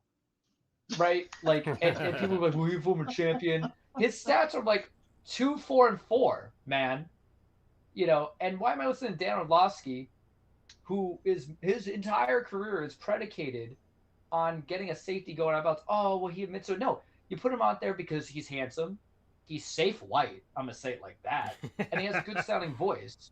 You did the JFK concept, and if you want to be a history buff, the influence of television over radio was that Nixon sounded more intelligent and comprehensive and cohesive on the radio component because, there was other people besides Trump and Biden and Bush, and Obama, right? You could look at your history books versus JFK, but JFK seemed more appealing. He was younger, he wore makeup, and, he looked good on camera before and after he had his head blown off.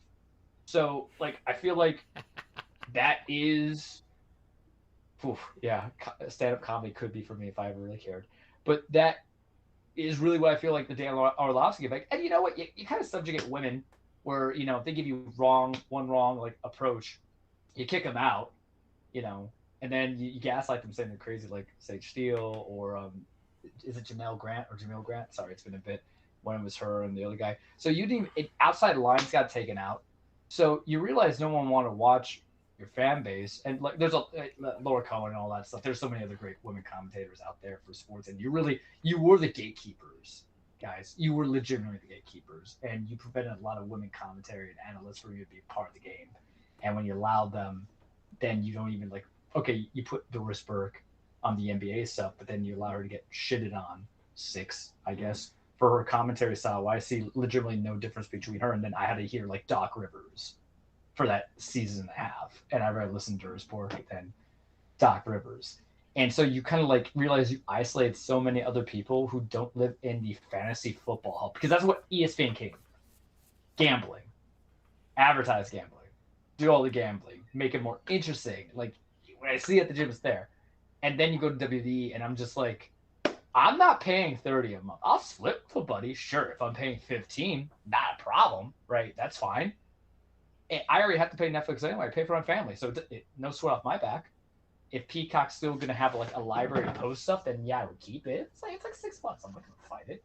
But the pay-per-views, it's really gonna be treated the way I was watching wrestling beforehand, where I'm just like, all right, what does Twitter tell me? Same way I treat AEW. But here's the difference. AEW will at least give me some good free TV matches. Raw and SmackDown are not for that, my guys. Like, I can't tell you, when's the last time you've heard me like, oh man, look this excellent match that happened on Raw. It's to build me to a pay-per-view. So you're telling me, and the thing is that the mouse is greedy, the mouse is a monopoly, the mouse needs to be destroyed. ESPN's a division of the mouse. You guys have heard me say that for so long. Sorry, Andrew, I know you like Disney, but they got to fall, man. And this is another way. No, you're on point, man. Yeah, oh good, I'll take that. And they realized like 30 is substantial for a sport. This is the cage turning into like crapping. This is back to the OG ways of how we attack stuff. You don't even have all sports broadcasted. If you were like, hey, we're the Sport Pirates websites on drugs, yeah, sure. If you're telling me I can get almost everything out there, if you got good boxing, if I could watch the MMA, even though MMA is kind of a joke these days. If I could get and I love basketball, but you took the TNT crew from me, right? Fuckers, 7.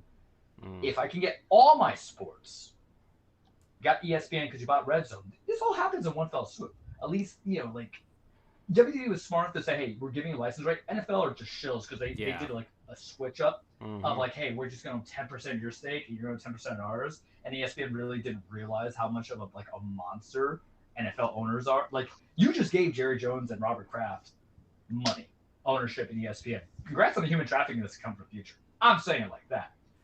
But like, you don't have those things to make me want to watch it. And so I just made like that conscious decision, like, you know what? At 35, going on 36, like short. I don't even watch like SmackDown. I refuse to watch wrestling on a Friday unless I'm like sick, hammered, at home, right? Like, it's no purpose. I play video games. Raw, I'll watch come and go because I actually like that Netflix's model. It's just like, hey, you could just like watch the stuff that you want to watch and just call it a day. But for a pay-per-view, which mostly has disappointed in the last year, contemplate that, fellas. And the matches aren't even as extensive, or the match cards are not even as extensive as AEW. Because yes, I paid $50 for AEW, but I got like 12 matches at the last one I just watched, which my brain escapes me because I didn't think about it going from there.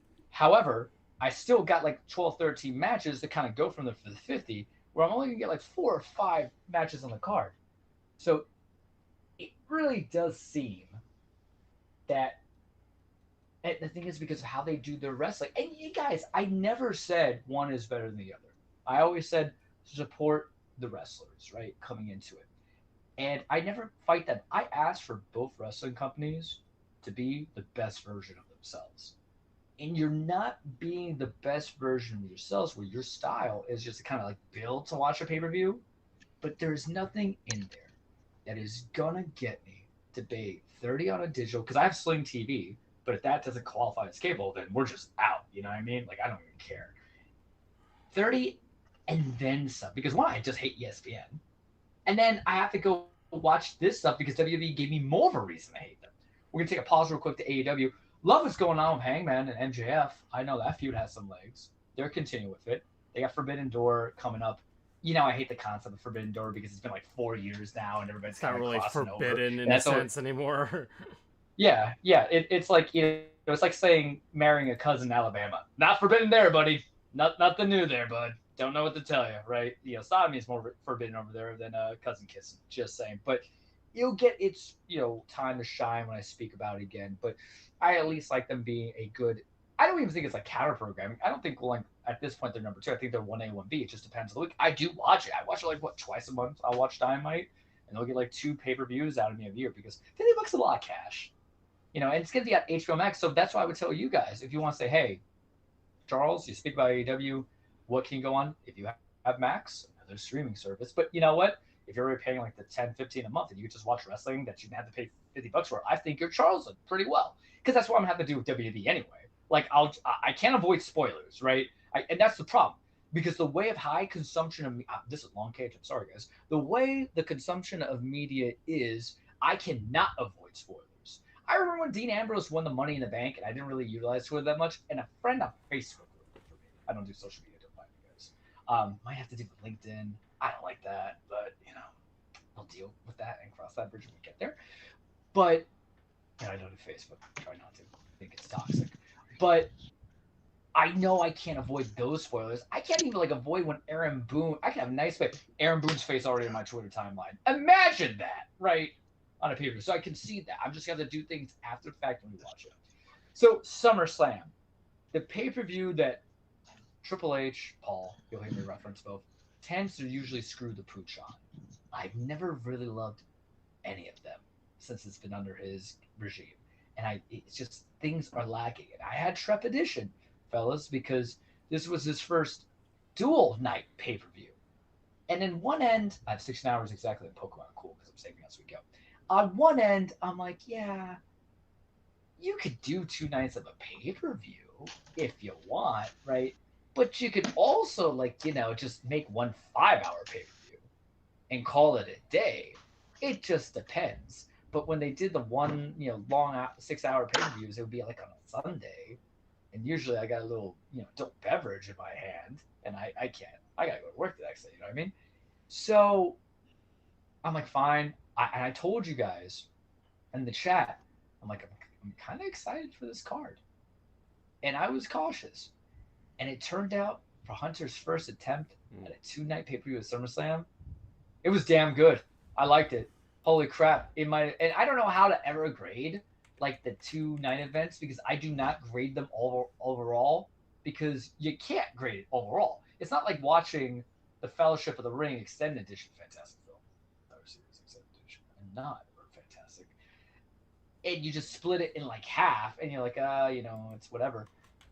You kind of have to because you can't judge it as the whole movie. You're just getting match card 1, match card 2. And I view it kind of this is the best way I can explain to you how my brain works on 2-night events. ALCS, right? There's going to be some games that you remember. And game 1 might trump game 2. But if it's a good series, it's a good series, if that makes sense to you, gentlemen. But run down the card real quickly. I won't go you on the stories. I'm just going to give you grades because I do my predictions and all that fun jazz. But night 1 starts with Roman Reigns and Jey Uso versus Bronson Reed and Braun Breaker, the Bronze, as I call them. Good match, fun, good opener. It was fine. It did what it had to do. Told the story it had to tell. It continued the story. Roman and Seth have hate boners for each other. Seth hurt his knee. Paul's there. Paul's got a hate boner for him. They were boys, not boys anymore. Fine match. Second best match of the night, Charlotte Flair and Alexa Bliss versus Judgment Day, Raquel Rodriguez and Roxanne Perez for the women's tag belts. Good match. I felt like, if you gave them more time, you could have been special, but sometimes WWE disrespects women. I'm going to get to that a lot later. Trust me, because I got a 5-minute rant on that. I promise you this. Sami Zayn, Karrion Kross, it was fine. It was a match. It was 8 minutes. I can't judge it. Tiffany Stratton versus Jade Cargill. If you get and their wrestling abilities could be limited. Fun fact. No, I won't put it on blast. I think I mentioned in the chat, but I won't put it on blast here. But Tiffany and Jade, they did what they could. I don't know why Jade didn't win. Tiffany's getting stale for me. She hasn't really hit for me since she cashed in and won as champ, and the match has not been good. Yes, was I drinking? Yes, I was. Lightly, though. Me and Derek have a good old time. Because I say that to get to this match. Jelly Roll, who I'm not crazy about. obviously. I don't listen to that style of music. But it was Drew McIntyre and Logan Paul versus Randy Orton and Jelly Roll.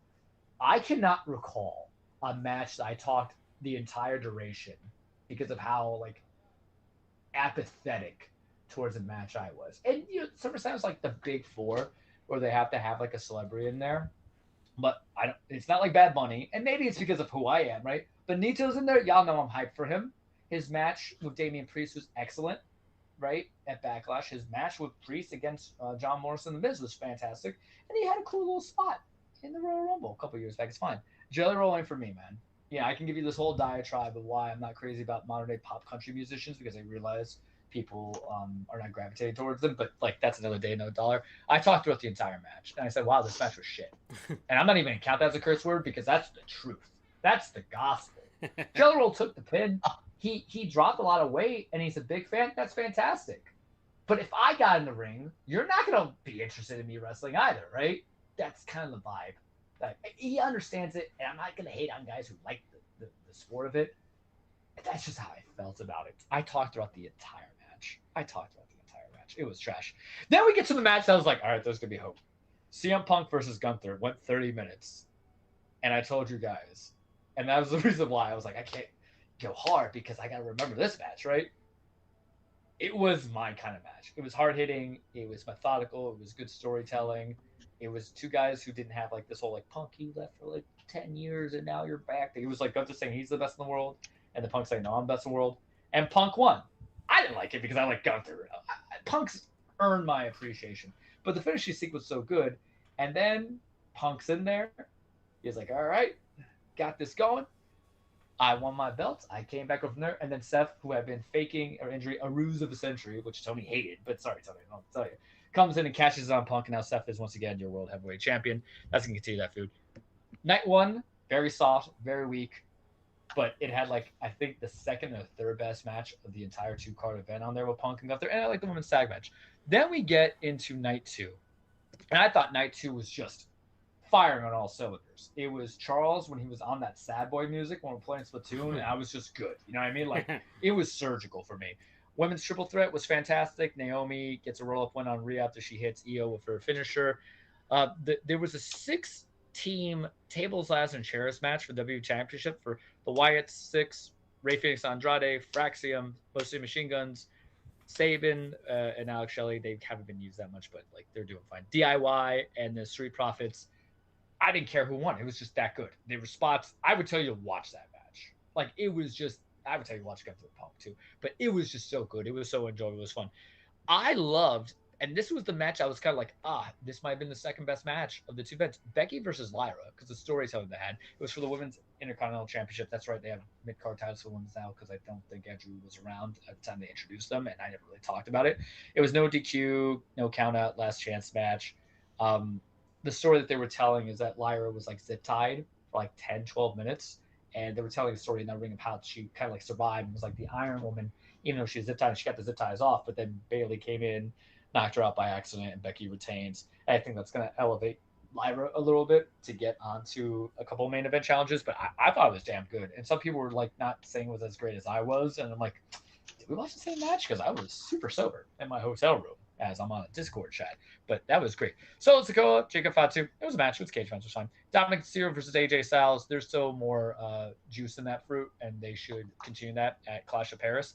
And then we get to the main event. So Andrew had asked me, he said, okay, when did Cena become a face again, Charles? He's like, literally just that Friday. And they kind of gave the middle finger to Dwayne and, Travis Scott. And then it was just going to be babyface versus babyface in a street fight for the WWE title. And I'm like, listen, y'all know how I can be hard on Cody sometimes. And I always tell people, I like Cody the wrestler. My problem is when Cody becomes Cody the actor. It's the facial expressions, all that stuff. And y'all know how I feel about John. I don't revere John.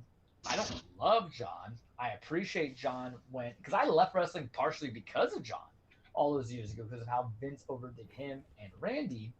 And I was like, ugh, it's a white guy rapping. I can't do that going on, right?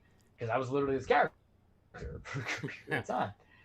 And then, their Mania match was just so trash, but you could see how the politics were playing out.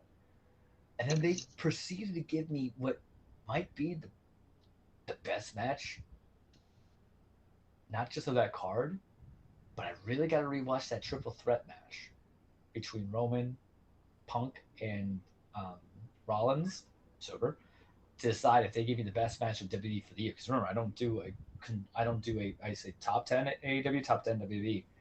I loved every bit of it, and it was ridiculous, and it was just so good, and it hit all the stuff that I liked, and like I was engaged, I was enthralled. I understood the stakes. I understand everybody went Super Saiyan for a second, but you're talking about like the undisputed WWE Championship. It's supposed to be not kings and men fighting each other. It's supposed to be gods, right? You can set that spectacle, and Cena was just having a good time. Cody had a good time, and Cody wins, becomes now a 2-time WWE champion. Him and Drew should be on, please, the front line here. And I thought, hey, night 2 was just stellar, and night 1 was just okay, but it gave me a great match and a pretty good match. And then they said, oh, hey, there's gonna be a surprise, there's gonna be a shocker, there's gonna be this and that. And then what I need you guys to understand is that I have worked with victims of violence in my professional career. I have worked with victims of sexual assault, and I have worked with victims of human trafficking. Not as much, I guess, thankfully, in a good way, but also unfortunately, because you always want to get back. And I don't talk much about it. And then I hear Brock's theme song go off, and I'm like, motherfucker. I'm not even you count that one because that's the gospel, right? Because I don't want this. I don't need this. I remember one of the allegations, for those who don't know, because there was that guy, Vince McMahon, who he had the Janelle Grant lawsuit going on, and in those allegations, Brock's not being sued for this, but he's just being in the allegations that for contract, and I'll just make it very simple, for contract negotiations were brought to return, sexual favors and sexual exploitation was essentially used. Screw an NDA, right? Like sometimes it just doesn't matter, but whatever. What do I know? Yeah, I'll probably love Robert Kraft and Jerry Jones too, and all that fun jazz. But Brock was listed as that guy who was being rewarded all that stuff, and it's so. You can't even say it's finger on the pulse because they know the pulse is beating, but they just want to say the matter is dead. And I don't know if it's because of the times of government administrations, or are we just actually being honest of who we are as people? That sometimes people don't care. And I said this a couple of weeks ago on some bit of the show, and I'll say it again now. The problem with wrestling, it's an iconoclast, right? It's the same equivalent of being able to reach out to people the way sports can and television can. That's the reason why somebody who was on The Apprentice is now your president. We delude ourselves because we get some enjoyment out of it that I think we debase humanity, and we create this concept that all politicians are evil or all billionaires are evil, and then we just kind of accept that too, but then we're rooting for something. And whether or not Brock did it or didn't do it or anything like that, it's fine. Okay, but you knew about it and you retained somebody back in. That is the equivalent of like, and I'm going to say this because I think this is going to hit. That is the equivalent of keeping an officer on the force who has an open arrest for like battery on a loved one or individual or other stuff. Think about it. That's really how I'm conveying it to you. It looks bad, right? How am I going to have a cop who has this open charge still enforce the things like that? It doesn't make sense. But they don't care. TKO don't care. Maybe Nick Khan doesn't care. I don't know how much involvement Triple H has in those things, but maybe it is a field higher up or not. But what bothers me is sometimes the other people don't care. And it's the same way of how I make the equivalent when Hulk Hogan died, where like people are like, oh, well, Hulk Hogan was human being. I'm like, Hogan was a racist piece of shit, if you actually heard it. And I don't want to see Brock on my screen. Like the wrestling fan in me, do I want to see one more match between him and Cena? No. Do I want to see him versus Gunther? Sure. But I sometimes choose principles over what I want, which is so hard to do for everybody out there, not even for this country, but in this entire planet, because we're all just so self-serving as opposed to, understanding. And then, like, I see Paul Heyman, and you don't even know who I am. I don't give a fuck, right? And I sent you guys a Twitter thing, because he was like, oh, there's people who say Brock is going to cancel and stuff like that. Well, Paul, if you're such a great promo, why don't you read aloud the allegations in that complaint? Oh, boy. And even better, why don't you read aloud, not in front of a camera when it's a one-on-one interview where Ari Helwani is interviewing. Why don't you go in front of a live audience with people there and say that? Because that's the only way you can make people, you got to make them comfortable, because when you do things in a very limited setting, you can be whoever you are, right? It doesn't matter. Who's gonna rat on you? But this is your boy. And I posted something, and I never put hate back on Twitter. You guys know I don't believe in it. But at some point, I'm like, no, because I think I just had enough of having people live in their own delusions that they live in a castle where really they're just, they're shitting on a throne, but you're shitting on a toilet, guy. I really shouldn't curse as much. Bleep it. But he's going on there, and I don't think I'm taking anything out of context. But you know what? That's your boy. And I put out there what I say was like, Paul ain't never going to trade in a meal ticket. Straight up. That was his guy. That's who he got. He was doing some stuff at ECW, but you didn't pay the guys in ECW, brother. Trust me. Allegedly, Tommy Dreamer want to stab you or WrestleMania 17, which is always a fun story. But your degree of relevance in WWE is contributed to Brock from 20-something years ago, and even to the present time, right? And I sometimes is the wrestling game, but I think that's just a person game. If someone help me, I'm gonna go from there. But you're such a good promo. Why don't you read those allegations that mention your guy, right? And also for the people who revere Vince McMahon as well, or Hogan being dead, why don't you go up there and orientate word for word what he actually said in those videos? And then it's going to sound pretty bad, isn't it? And that's why I'm just like the same way I'm feeling about Aaron Booz, the kind of same way I'm feeling about WWE, because like I understand you make your money and all that fun jazz, but like it's so tough because on social media, and I always make the joke about Twitter fingers, so everybody's got to have a problem. Here I am living that prophecy and the hypocrisy that I have. But when you look at it, it's like you really legitimately brought in a channel changer for me. The memes were hysterical. Someone put that Chris Benoit could come back resurrected and Hunter would put him on in a heartbeat. Maybe, right? And do I acknowledge the fact that humans are complex individuals and there's things happen? Like Stone Cold Steve Austin was arrested for battery. I acknowledge that. I get that. I'm not talking about that. I'm talking about corporate interests disregarding human decency in a company that hasn't treated women well at all when you think about it. They're not pushed to the moon. They're not given the relevance. They get one, we'll hear damn WrestleMania.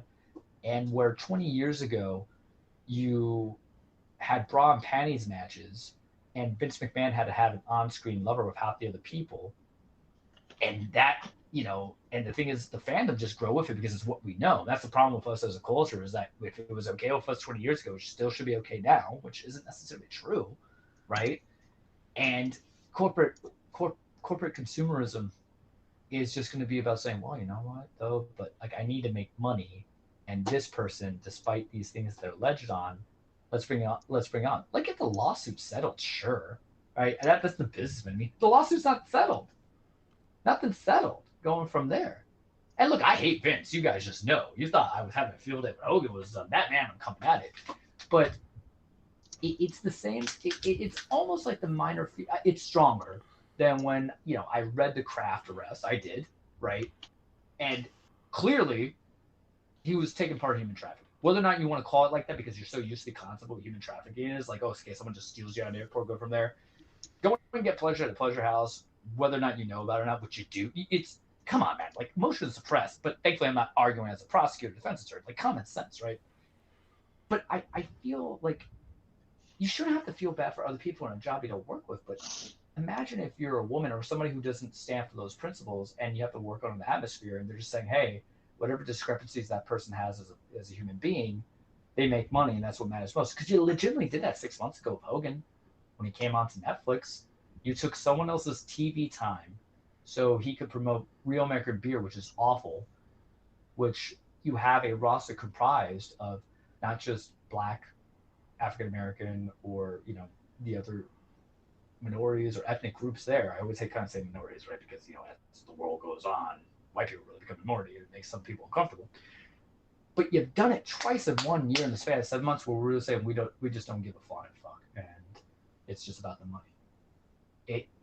As for us who want to do better, not for the world, but just grassroots people, I look into my niece, I look into my nephews, I look into my neighbors, the young kids who are coming into it, and I find myself at that age where I'm like, I can't leave it behind unless I do something better. And then I see this guy, and I'm like, fuck this, So that's like my feelings on it. You have to bleep a lot now on the show. But that's my thing with the cage. And if I end the cage, I'm okay with that. because the same way of how I did it, one of the things I loved with wrestling that stopped me all those years ago was like Benoit killed his family. I was like, whoa, I don't know how to feel about that. And then you gave me like Randy Orton and John Cena, and I just thought it was very tacky to have a white guy from Massachusetts coming out in jorts and then singing, rap music, who is a certified platinum rapper now. But I do find irony that what caused me to leave, it might be one of the final remnants of importance for me to stay for a bit because he gave me a fantastic SummerSlam match. That's life, guys. It's not about sometimes the beginning and the ends, but sometimes about what happens and stuff's in between. And that's what I'll leave you part with for this week on the cage. Okay. I'll just philosophical. I'm so sorry it took like 25 minutes, but you can have a seat on that. Yeah. Before we wrap up, Charles, I have to ask you. Sure. And I know that I am really oversimplifying this, but would you say I think there's that a beauty in oversimplification? Would you say that ultimately the difference between Lesnar and, I know this is going to bring up, you're going to get whatever. All right, that's one on my end. Who was the dude that killed his wife and child? Benoit. Yeah, Chris Benoit. Would you say that the only difference between these two and how the WWE has treated them is because one of them is alive and one of them is not? Well, murder's pretty bad, guy. Like Jimmy Snuka killed somebody. People forget that. So go look into that thing. But it's not even apples and oranges, my guy. It's apples and fruit, or not fruit. I'm sorry, my brain fried. It's apple and like lettuce. Like Benoit obviously did terrible stuff. I think fandoms make it more defensible than that because what happened with WWE is that Benoit is on a quiet mode. You have to see him on some pay-per-views and stuff like that, but you're never gonna get him into the audience. So what he does terrible, and may he burn hell, right? That kind of mentality. With Lesnar, because I can argue it as an attorney and I can argue it as just a somewhat okay human being where he's not being sued. They're just allegations. Okay, that's the attorney and me talking like allegations. But it's more of the cultural support and the lack of caring by the corporation that bothers me the most. Whatever Lesnar did or didn't do, and I put it in the chat, whether it was consensual or not consensual, you're still kind of engaging in exploitation of a human being.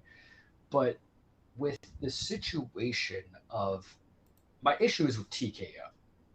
My issue is with the corporation. My issue is with they always feel like they always need more money, so they're gonna bring in the next person. And that's why they propelled Hogan, because they were stuck on this idea that people were gonna miss Hogan, and that's why he was booed out in California. Of all places, if you brought him to like Bama, there was probably be grown men crying if they saw him in Alabama in comparison to California, a quite liberal state. So it is it a little bit of oversimplification? No, I think it's more or less just like two different, debates coming into it. I think the difference isn't that one's dead or alive. I think the difference comes in is that there's an easy excuse for one, hear me out, an easy excuse of how they treated one versus another. Murder-suicide, what they said, CTs and steroids, and maybe he was a little crazy in deep depression. Easy buzzword kind of stuff, right? Easy buzzwords. You see it in the news, you see it in the entertainment, and we just accept it. Well, Chris Benoit had CTE. He was on steroids. He went to a deep depression with Eddie Guerrero, died and some other stuff. And unfortunately, he killed himself and his wife and this thing. And then you go into, and then you get into like the hard stuff. Because is that not sexual harassment, sexual assault, sexual exploitation? It's never unless you get the ones that are like clear cut. Sometimes the shoo is like, well, innocent before proven guilty, and when it was consensual and she didn't get roped to it, it's because consent, right? And they kind of like take that buzzword and they wrap it around. But guys, poop covered, because I've cursed so much, I'm stopping. Poop covered gold is still poop, and it's a very poopy situation. That's my problem with it, and it's just for your measly 15 minutes of entertainment. And I think it's also as diabolical people who like to watch people get live murdered on streams on like live cams, right? It's just like you're being desensitized because you just don't want to be empathetic towards other people. That's really how I feel about it, in that sense. So I think it's the situations are so sensitive, not about one as a live or no. I think it's about the subject matter. We are desensitized to like murder suicides, right? But we talk about like, well, this guy was kind of in something and something, and it was like sexual favors, but she was okay with it originally and stuff like that. You see how we're kind of like we're pantomiming it a little bit as if it's a Seinfeld sketch, which that's something you don't like have a Seinfeld sketch on. It's sort of like, oh man, that's kind of awful. Why would they bring that guy in? That's really the way it had to be presented, as opposed to like, well, we need money, yeah. Legal cleared him. That's what they said. Legal cleared him. I'm like, legal will clear anybody without, like, I hate to say it like this. Legal almost can clear anybody if they don't see pending charges and arrests. It's an HR issue, right? HR sometimes refers to legal. It's not that complex. And the thing about corporations, they're very much known for like, well, it depends. And they take it and they run with it. I'm off my soapbox now. I don't even think I stuttered. That was probably my most like succinct cage Yeah. ever. Oh boy. Well, emotions running high, but we're gonna go now. So bye everybody. Have a good night.